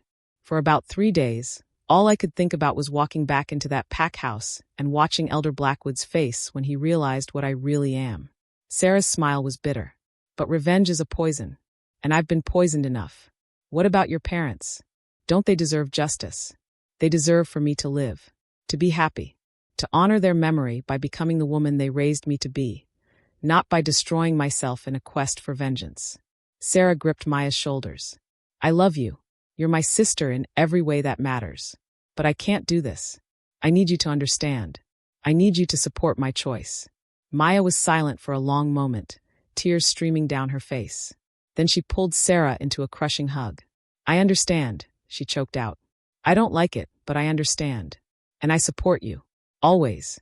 They held each other, two friends saying goodbye to shared history, to a chapter that was closing. Will you be okay? Sera asked. If you keep pushing for change, I'll be careful. And honestly, with you refusing to come back, it might take the heat off.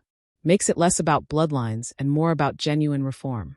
Maya pulled back, wiping her eyes. Maybe that's better anyway. Maybe we were relying too much on you being the solution instead of finding it ourselves. You'll make Shadowmere better, Sera said with certainty. Not because of ancient bloodlines or prophecy, but because you're brave and stubborn and you actually give a damn about people. Maya laughed wetly. High praise. I mean it. They said their goodbyes, final ones this time. Maya would return to Shadowmere. Sera would stay in Ironwood. Their paths were diverging, but the love between them remained. As Sera watched her best friend disappear into the forest, she felt something settle in her chest. Peace. The kind that came from making the right choice for the right reasons. She turned and walked back to Ironwood. Back to her cabin, her clinic, her pack. Back to Kade. And for the first time since the rejection shattered her world, Sera Nightshade felt genuinely excited about her future. That night, Sera found Kade in his office, reviewing territory maps. It's done, she said from the doorway. I told Maya. She's going back without me. Kade looked up, searching her face. Whatever he saw there made him smile. How do you feel? Free. The word surprised her with its truth. For the first time in, maybe ever, I feel free. Not running from something or toward something. Just being. Being is underrated. Kade stood, moving around the desk toward her. What do you want to do with this freedom? Sera's heart hammered. She'd been thinking about this for days. About what she wanted. Who she wanted. I want to stay in Ironwood. Make it my permanent home if you'll have me. She stepped closer. I want to complete my healing training with Marcus. Maybe eventually open a clinic in the disputed lands for rogues who need help. Ambitious. I like it. Kade was close now. Close enough that she could feel his warmth. What else? I want to explore the Moonshadow gifts. Figure out what they mean. What I can do. But on my terms, at my pace. Wise. Closer still. What else, Sera? Her breath hitched. His eyes were molten amber, intense and wanting and patient.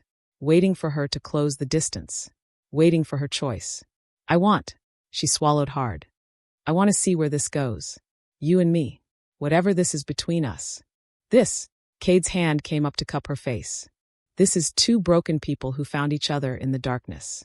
This is healing and hope and the possibility of something real. I'm still damaged, Sera whispered. Still broken in places. I might never be whole again. Good, because I'm broken too. We can be broken together. His thumb stroked her cheek. I'm not asking you to be perfect, Sera. I'm asking you to be real, to be yourself. Can you do that? Yes. The word came out breathless. Yes, I can do that. Then let's start there. Kade leaned in slowly, giving her every opportunity to pull away. Let's see what two broken people can build together. Their lips met softly. A question, not a demand. Sera's eyes fluttered closed, and she leaned into the kiss into him. It wasn't fireworks.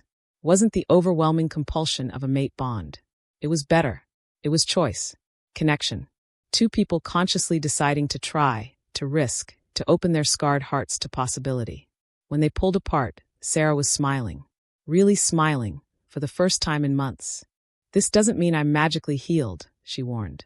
I'll still have bad days. Still have nightmares. Still struggle with trust and self-worth and all of it. I know. Kade's forehead rested against hers. And I'll still have days where Elena's ghost haunts me.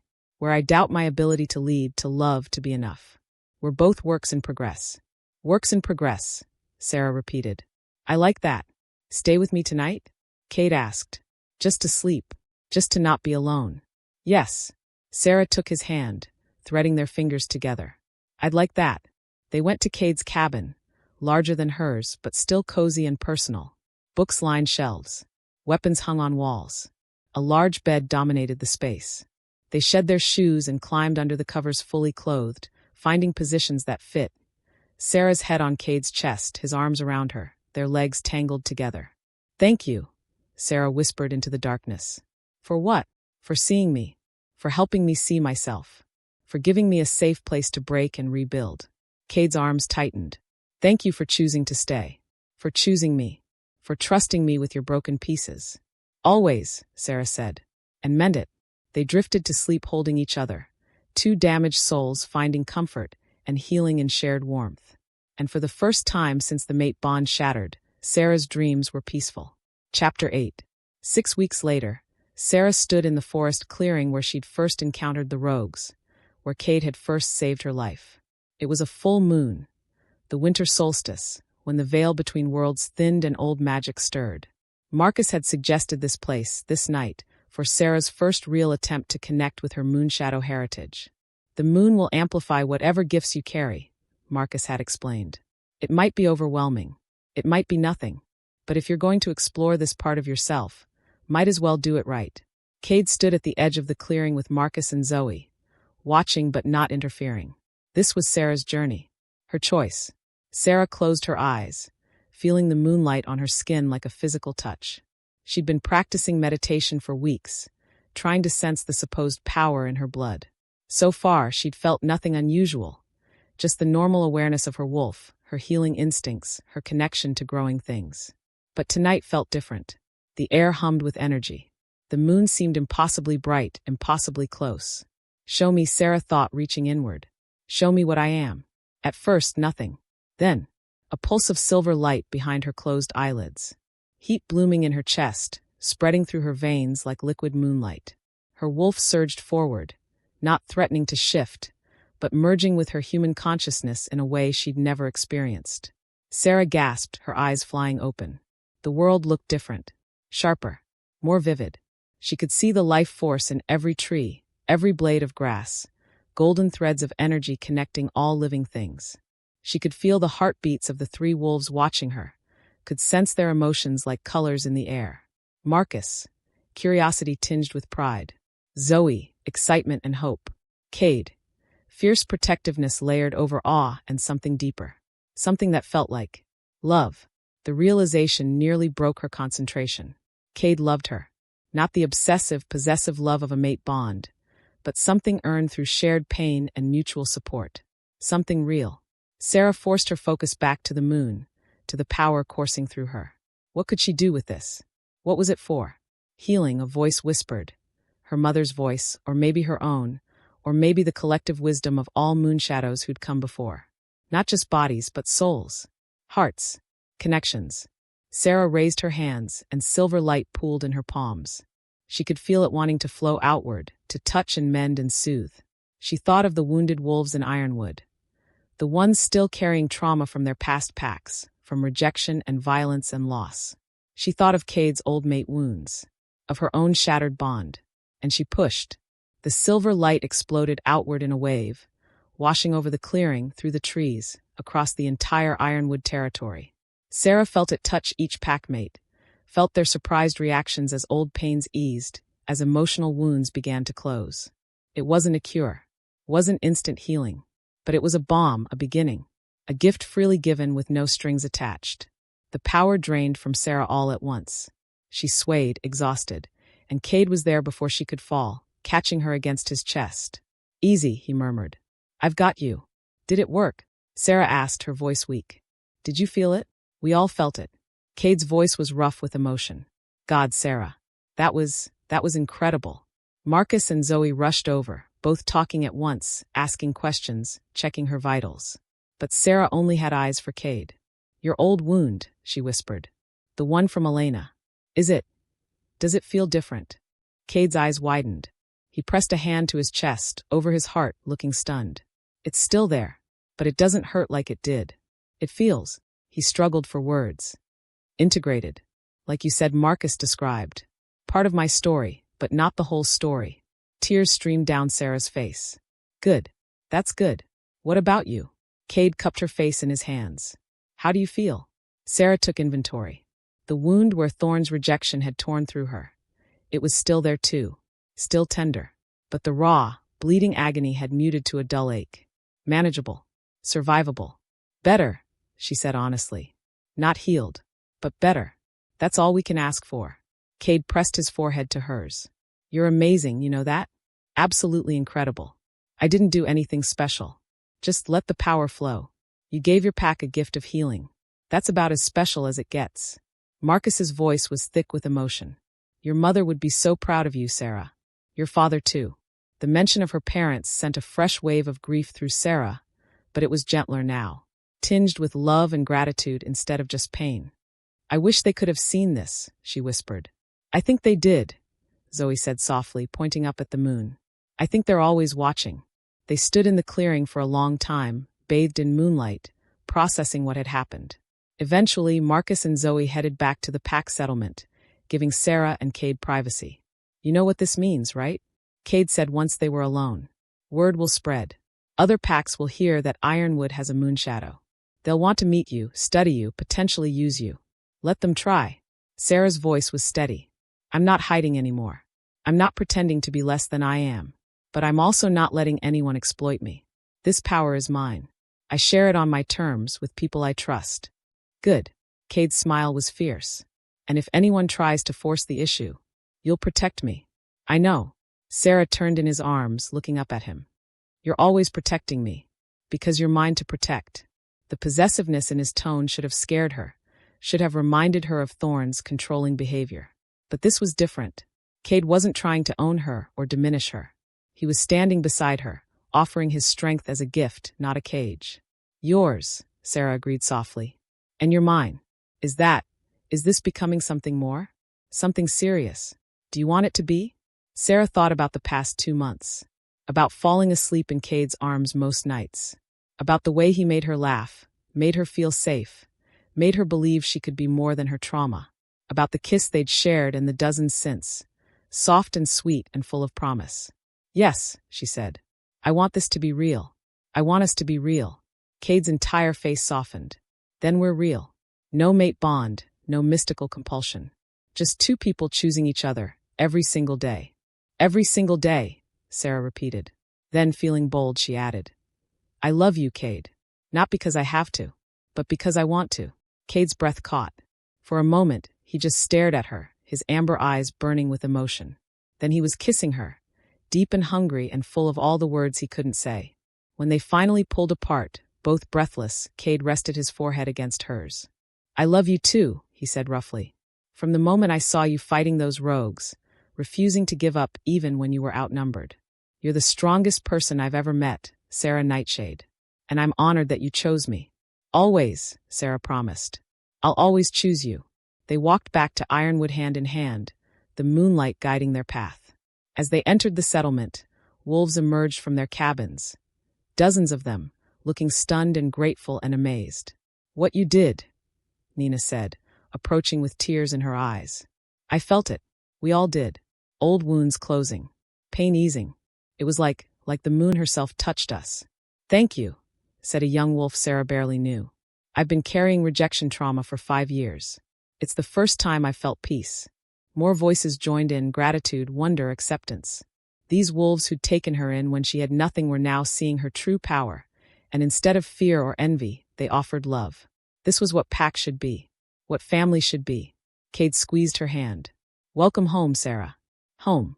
Finally, truly home. As the pack celebrated around them, as the moon shone bright overhead, Sera felt the last pieces of her shattered self clicking into place.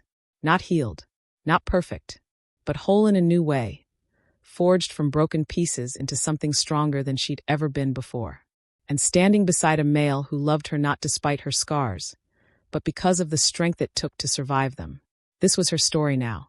Not the rejected mate, not the exiled Omega, but Sera Nightshade, Moonshadow heir, healer, survivor. And she was just getting started. 1 year later, Sera knelt in the garden behind the clinic, her hands deep in rich soil, coaxing life from dormant seeds. Beside her, a young she-wolf named Anna watched intently, learning the art of healing herbs. The key is listening, Sera explained, her voice patient. Plants respond to intention, to energy. If you approach them with respect, they'll share their gifts. Like how you healed Beta Marcus's broken leg in half the normal time. Anna asked, her eyes wide with admiration. Sera smiled. Something like that, though that was as much Marcus's own strength as my gift. Healing is partnership, not control. The past year had been transformative. Sera had fully embraced her Moonshadow heritage, using her gifts to help not just Ironwood, but rogues and travelers passing through the disputed lands. She'd opened the clinic she'd dreamed of, a neutral healing space where any wolf could find help, regardless of pack affiliation. Word had spread, slowly at first, then faster. The Moonshadow healer of Ironwood became something of a legend, and with the attention came challenges. 3 different packs had attempted to recruit her, offering high positions and political marriages. 2 had tried to intimidate her into service. 1 had actually attacked the border, seeking to kidnap her. They'd failed spectacularly. Between Kade's fierce protection and Sera's own growing power, Ironwood had become unassailable. Sera, Zoe's voice called out. You have visitors. Sera stood, brushing dirt from her hands, tension creeping into her shoulders. Visitors could mean anything these days. She found Zoe standing with 2 wolves at the settlement's edge. One she didn't recognize, and one she did. Maya. Sera's heart clenched. She hadn't seen her former best friend in a year, not since their goodbye at the border. They'd exchanged a few letters, but contact had faded as their lives diverged. Maya. Sera approached cautiously. This is unexpected. Maya looked older, harder. There were new scars on her arms, and her eyes carried the weight of battles fought. But when she saw Sera, her face softened. Sera, God, you look incredible. Maya's gaze traveled over Sera's healthy complexion, her confident stance, the silver pendant at her throat, Kade's courting gift. Ironwood agrees with you. It does. Sera's tone was guarded. Why are you here? This is Oliver. Maya gestured to the male beside her, a beta with kind eyes and cautious posture. He's the new alpha of Shadowmere Pack. Sera's eyebrows shot up. New alpha? What happened to? Thorne abdicated 6 months ago. Maya's voice was carefully neutral. The pack was fracturing under Blackwood corruption. When Elder Blackwood died, natural causes, before you ask, Thorne finally saw what his father had done, what he'd participated in. He couldn't live with it. She paused. He left the pack entirely. Last I heard, he'd gone rogue. Shock rippled through Sera. Thorne gone. Elder Blackwood dead. Shadowmere under new leadership. And Celeste? Sera asked, surprised at how steady her voice was. Returned to her father's pack when the marriage alliance dissolved. Maya's smile was grim. Turns out political marriages based on lies don't hold up well. Oliver stepped forward, his posture respectful. I know you have no reason to trust Shadowmere wolves. What we did to you, what my predecessors did, was unconscionable. Your parents' murder, your rejection, your exile. He met her eyes squarely. I can't undo it, but I can offer an apology on behalf of the pack, and a promise that Shadowmere is different now. Different how? Sera asked. We've restructured everything. Omega oppression is illegal now. Arranged mating's banned. Pack positions based on merit, not bloodline. We're trying to build something better. Something your parents would have been proud of.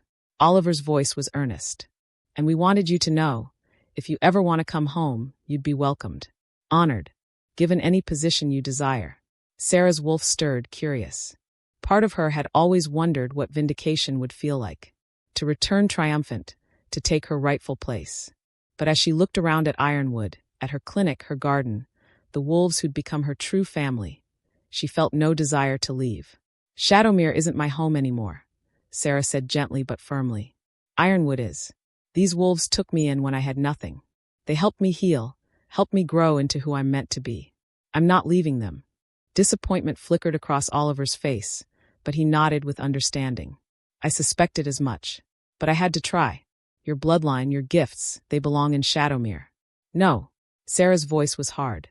They belong to me. I decide where I use them and who I help. And right now, I help anyone who needs it, regardless of pack affiliation. That includes Shadowmere wolves, if they come to my clinic. But I won't be your Luna. I won't be your political symbol. Fair enough. Oliver extended his hand. No hard feelings. And the offer stands permanently. If you ever change your mind. Sera shook his hand, feeling the sincerity in his grip. Maybe Shadowmere really was changing. Maybe Oliver was the leader they needed. But it wasn't her responsibility to find out. Oliver excused himself, heading back toward the border. Maya lingered, her expression torn. I miss you, she said quietly. I know we've grown apart, gone different directions. But you're still my sister, Sera. That hasn't changed. I miss you too. Sera's throat tightened. But our paths aren't the same anymore. You're building a new Shadowmere. I'm building a life here. Can't we do both? Can't we stay in each other's lives? Sera thought about it. About the weight of old loyalty versus the freedom of her new life. Maybe, she said finally. But it has to be real, Maya. Not obligation. Not politics. Just friendship. Can you do that? Maya's smile was watery. I can try. If you can. I can try. They hugged, brief but genuine. When Maya pulled away, she looked over Sera's shoulder and grinned. Is that him? The alpha everyone's talking about. Sera turned to see Kade approaching, his expression wary but controlled. He'd clearly been watching from a distance, ready to intervene if needed. That's him, Sera said, unable to keep the warmth from her voice. He looks at you like you're his entire world, Maya observed. Like Thorne never did. The observation stung less than Sera expected. Thorne and I were wrong for each other. The mate bond made us think we were perfect, but we weren't. Kade and I. She searched for words. We're real. We chose each other despite our damage, not because of mystical compulsion. I'm happy for you, Maya said, and meant it. You deserve this, Sera. Happiness. Peace. Love that doesn't hurt. So do you. Sera squeezed her friend's hand. Find it, Maya. Promise me you'll find it. I promise. Maya stepped back. I should go, but I'll write. Really write this time. And maybe I'll visit again. Maybe, Sera agreed. But call first. And Maya, thank you. For fighting for change in Shadowmere. For honoring my parents' memory by making things better. It's the least I could do. Maya's eyes shimmered. They'd be so proud of you, Sera. Of who you've become. After Maya left, Kade joined Sera, pulling her into his arms. You okay? Better than okay. Sera leaned into his warmth. That was closure. Real closure. Shadowmere is my past. But it's not my future. What is your future? Sera looked up at him. At this male who'd saved her in every way a person could be saved. You. Ironwood. The clinic. Using my gifts to help people. Not because I have to prove my worth, but because it's who I am. She rose on her toes to kiss him softly. A life I chose. A love I earned. That's my future. Kade's arms tightened around her. Marry me. Sera froze. What? Marry me. Not because of a mate bond or pack politics or anything else. Just because I love you and I want to spend the rest of my life with you. Kade's eyes were fierce, vulnerable, hopeful. We'll do it our way. No traditional pack ceremony unless you want one. Just us committing to each other. What do you say? Sera's heart hammered. A year ago, she would have been terrified of this. Would have associated commitment with pain, love with betrayal. But this was Kade, who'd never lied to her, never used her, never made her feel less than she was. Yes, she breathed. Yes, I'll marry you. Kade's whoop of joy echoed through the settlement, drawing attention from every nearby wolf. He spun her around, both of them laughing, and when he set her down, he kissed her thoroughly, claiming her in front of the entire pack. When they finally broke apart, wolves were cheering, Nina was whistling, and Marcus was dabbing at his eyes. When? Kade asked, grinning like a fool. Tonight, under the full moon. Just us and whoever wants to witness. Sera felt giddy, free, alive. Why wait? Why wait indeed? That night, under a moon so bright it seemed to touch the earth, Sera Nightshade and Kade Thornwood stood before their pack and pledged themselves to each other. No mate bond. No mystical compulsion. Just choice and love and the promise to keep choosing each other, every single day. Marcus officiated, his voice thick with emotion. Nina served as Kade's second. Zoe stood as Sera's witness. And the entire Ironwood pack surrounded them, wolves who understood that real strength came not from perfect beginnings, but from surviving broken middles and building better endings. When Kade slipped a simple silver band onto Sera's finger, when Sera did the same for him, the moon seemed to glow brighter, blessing them, approving them, celebrating them. I was shattered, Sera said, her vows simple and true. You helped me forge myself into something stronger. You saw my broken pieces and called them beautiful. You made me believe I was worth loving, not despite my scars but including them. I choose you, Kade. Today and every day. Forever. I was lost, Kade said, his voice rough. You helped me find my way home. You showed me that love doesn't have to hurt, that commitment doesn't have to be a cage. You made me believe in second chances, in healing, in the possibility of happiness after heartbreak. I choose you, Sera. Today and every day. Forever. They kissed as husband and wife, as partners, as equals. And the pack erupted in howls of celebration that echoed through the forest and up to the moon herself. Later, as the celebration continued around them, Sera and Kade slipped away to their favorite spot. The clearing where they'd first met, where Kade had first saved her life. Full circle, Sera murmured, looking at the stars. New beginning, Kade corrected. He pulled her close, his hands spanning her waist. We're not defined by where we started or what broke us. We're defined by what we built from the ruins. What did we build? A life. A love. A family. Kade kissed her temple.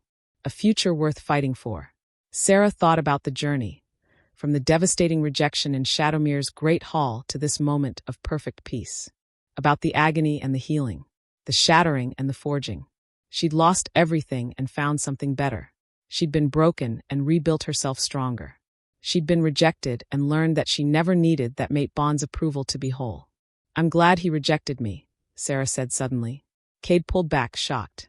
What? Thorne. I'm glad he rejected me. Because it led me here. To you. To Ironwood. To discovering who I really am. Sera cupped Kade's face. If he'd chosen me, I would have spent my life trying to be enough for him, diminishing myself to fit his expectations. I would have never found my power, never learned my worth. So yes, I'm glad he rejected me. Because it set me free. Kade's eyes shimmered. You are the most incredible person I've ever met. We're incredible together. Sera kissed him, deep and slow and full of promise. Broken pieces forged into something unbreakable. Unbreakable, Kade agreed. They stayed in the clearing until dawn, holding each other, talking and dreaming and planning. Two damaged souls who'd found healing in each other's arms. Two rejected mates who'd discovered that sometimes the universe breaks your heart to make room for something better. As the first rays of sunlight painted the sky gold and pink, Sera felt her moonshadow gifts stir. Not with power this time, but with clarity. A vision of the future unfolding before her. She saw herself in the clinic, training new healers. Saw Kade beside her, building Ironwood into a sanctuary for wolves of all kinds. Saw children, their children, running through the forest with silver eyes and healing hands. Saw a legacy built not on bloodline and politics, but on compassion and strength and the courage to choose love over fear. What are you seeing? Kade asked softly, sensing the shift in her energy. Everything, Sera whispered. Our future. And it's beautiful. Tell me. So she did. She painted the vision in words, watching Kade's expression transform from wonder to joy to fierce determination. We'll make it real, he said when she finished. Every bit of it. Together. Together, Sera agreed. They walked back to Ironwood hand in hand as the settlement woke around them. Wolves emerged from cabins, calling out morning greetings. The smell of breakfast drifted from the dining hall. Children's laughter echoed through the trees. Home. Not the one she'd been born to, but the one she'd chosen. The one she'd earned. Nina met them at the edge of the settlement, her grin knowing. "So, how does it feel to be officially mated?" "Perfect," Sera said simply. "Good. Because you two have visitors." Again, Nina's expression turned serious. 3 packs sent representatives overnight. They want to discuss alliances with Ironwood. And they specifically want to meet the Moonshadow healer. Sera exchanged a glance with Kade. This was the new reality. Her power had made Ironwood important, had made them players in the broader werewolf political landscape. "Tell them we'll meet at noon," Kade said, "in the council hall. And make it clear, Sera is my wife and this pack's healer. She's not for sale, not for alliance, not for anything.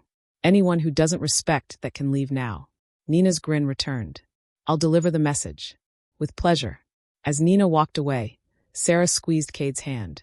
"You know this is just the beginning, right? The political maneuvering, the attempts to use me, to manipulate Ironwood. Let them try." Kade's voice was steel wrapped in silk. "We've built something real here. Something worth protecting. And I'll be damned if I let anyone, pack leader, elder, or ancient bloodline, threaten what we've created." "We'll face it together," Sera said. "Together," Kade echoed. "Always." The council meeting that afternoon was tense but productive. The visiting alphas, from the Crescent Falls, Northern Ridge, and Westwood packs, came with offers of alliance, trade agreements, and mutual defense pacts. They also came with barely concealed interest in Sera's gifts. The Moonshadow bloodline was thought extinct, the Crescent Falls alpha said, his eyes hungry with curiosity. "Your abilities could change the balance of power in our world. Healing, emotional restoration, connection to ancient magic. These are gifts that could unite or divide our kind. Which is exactly why they belong to me," Sera said firmly, "and I use them as I see fit. I'm not a weapon. I'm not a political tool. I'm a healer who happens to have power, and I choose to use that power to help anyone who needs it, regardless of pack, status, or politics." "Noble," the Northern Ridge Alpha said, "but naive. Power attracts conflict, girl. Whether you want it or not. Then we'll deal with conflict." Kade's voice cut through the tension like a blade. "Ironwood is neutral territory. We don't take sides in pack politics. We don't participate in power plays. But we also don't tolerate threats or manipulation. Any pack that wants our friendship, our healing services, our trade, fine. But it comes with respect for our autonomy and Sera's choices. Non-negotiable." The 3 alphas exchanged glances. Finally, the Westwood alpha, an older female with silver hair and sharp eyes, laughed. "I like you too," she said. "You've got spine. Rare these days, especially in young leaders." She leaned forward. "Here's what I propose. A coalition of neutral packs. Territories that refuse to participate in the endless political games. We share resources, defend each other when necessary, but maintain independence. Ironwood would be perfect for this." Sera felt Kade's interest spike. This was different. Not an attempt to control or use them, but a genuine offer of partnership. "Tell me more," Kade said. The conversation shifted, became productive. By the time the alphas left several hours later, Ironwood had entered into 3 trade agreements, 1 mutual defense pact, and preliminary discussions about the neutral coalition. When they were finally alone, Sera collapsed onto the couch in Kade's office, exhausted but exhilarated. "That was intense," she said. "That was just the beginning." Kade sat beside her, pulling her feet into his lap and beginning to massage them. "Your power has made waves, love. The whole werewolf world is watching us now." "Scared?" Sera asked. "Terrified." Kade's grin was wolfish. "And excited. We're building something unprecedented here, Sera. A pack that operates on merit and compassion instead of bloodline and brutality. A safe haven for wolves who don't fit anywhere else. And now, potentially, a coalition that could reshape pack politics entirely. Think we can do it?" "I think we can do anything." Kade pulled her into his arms. "We survived rejection, exile, and our own demons. Everything else is easy by comparison." Sera laughed, feeling light and free and impossibly happy. "I love you, you know that." "I know. And I love you." Kade kissed her softly. "My wife. My partner. My equal in all things." "Your equal," Sera agreed. "Always." 6 months later. Sera stood in the garden, her hands resting on the slight swell of her stomach, smiling as she felt the new life growing inside her. A pup, their pup. The healer who'd been told she was nothing now carried the future of the Moonshadow line in her womb. Kade emerged from the trees, his face lighting up when he saw her. He crossed the space between them in quick strides, his hands joining hers on her belly. "How are you feeling?" he asked, his voice soft with wonder. "Perfect. Strong. Ready." Sera leaned back against his chest. "This baby is going to be so loved, Kade. So protected. So free to be exactly who they're meant to be. Just like their mother." Kade pressed a kiss to her temple. "Have you thought more about names? If it's a girl, Luna. After my mother. If it's a boy, Asher. After your father." Kade's arms tightened. Both their parents had died tragically. Sera's murdered, Kade's lost to a rogue attack when he was young. But their memories would live on in the next generation. "They would have loved each other," Kade said. "Our parents. They would have loved this pack, this life we've built." "They would have loved you," Sera corrected, "for seeing past my broken pieces to who I really was." "Who you really are," Kade said. "Powerful, compassionate, brave beyond measure. The strongest person I know." Sera turned in his arms, looking up at him. "I never thanked you properly, you know. For that night in the disputed lands. For saving me. For giving me a place to heal. For loving me when I couldn't love myself." "You thank me every day," Kade said, cupping her face. "By being here. By choosing me. By building this life with me. That's all the thanks I need. I'm still going to say it." Sera rose on her toes, kissing him deeply. "Thank you, Kade Thornwood. For everything. For being my second chance. My true mate, not by fate, but by choice. Thank you, Sera Thornwood," Kade whispered against her lips. "For showing me that broken things can be beautiful. That love doesn't have to hurt. That second chances are real." They stood in the garden, surrounded by growing things, holding each other as the sun set and the moon rose. Two rejected mates who'd found something better than destiny. They'd found choice. And healing. And a love built on mutual respect and shared strength. They'd found home. The end. And there you have it, beautiful souls. Sera's journey from heartbreak to healing, from rejection to redemption, from shattered to forged. Remember, you are never defined by who rejects you. You're defined by how you rise afterward, by the life you build from the ruins, by the love you choose instead of the love that was taken away. Sera lost a mate bond but gained herself. Lost a pack but found a home. Lost everything and discovered she'd gained the world. That's the magic of second chances. That's the power of choosing yourself. So if you're healing from rejection, from heartbreak, from loss, know this: your story isn't over. Your best chapters might still be unwritten. And sometimes the universe breaks your heart to make room for something so much better. Choose yourself. Choose healing. Choose love that lifts you up instead of tears you down. Just like Sera did. Just like Kade did. Just like you can too. Until next time, beautiful souls. May your moons be full and your hearts be whole.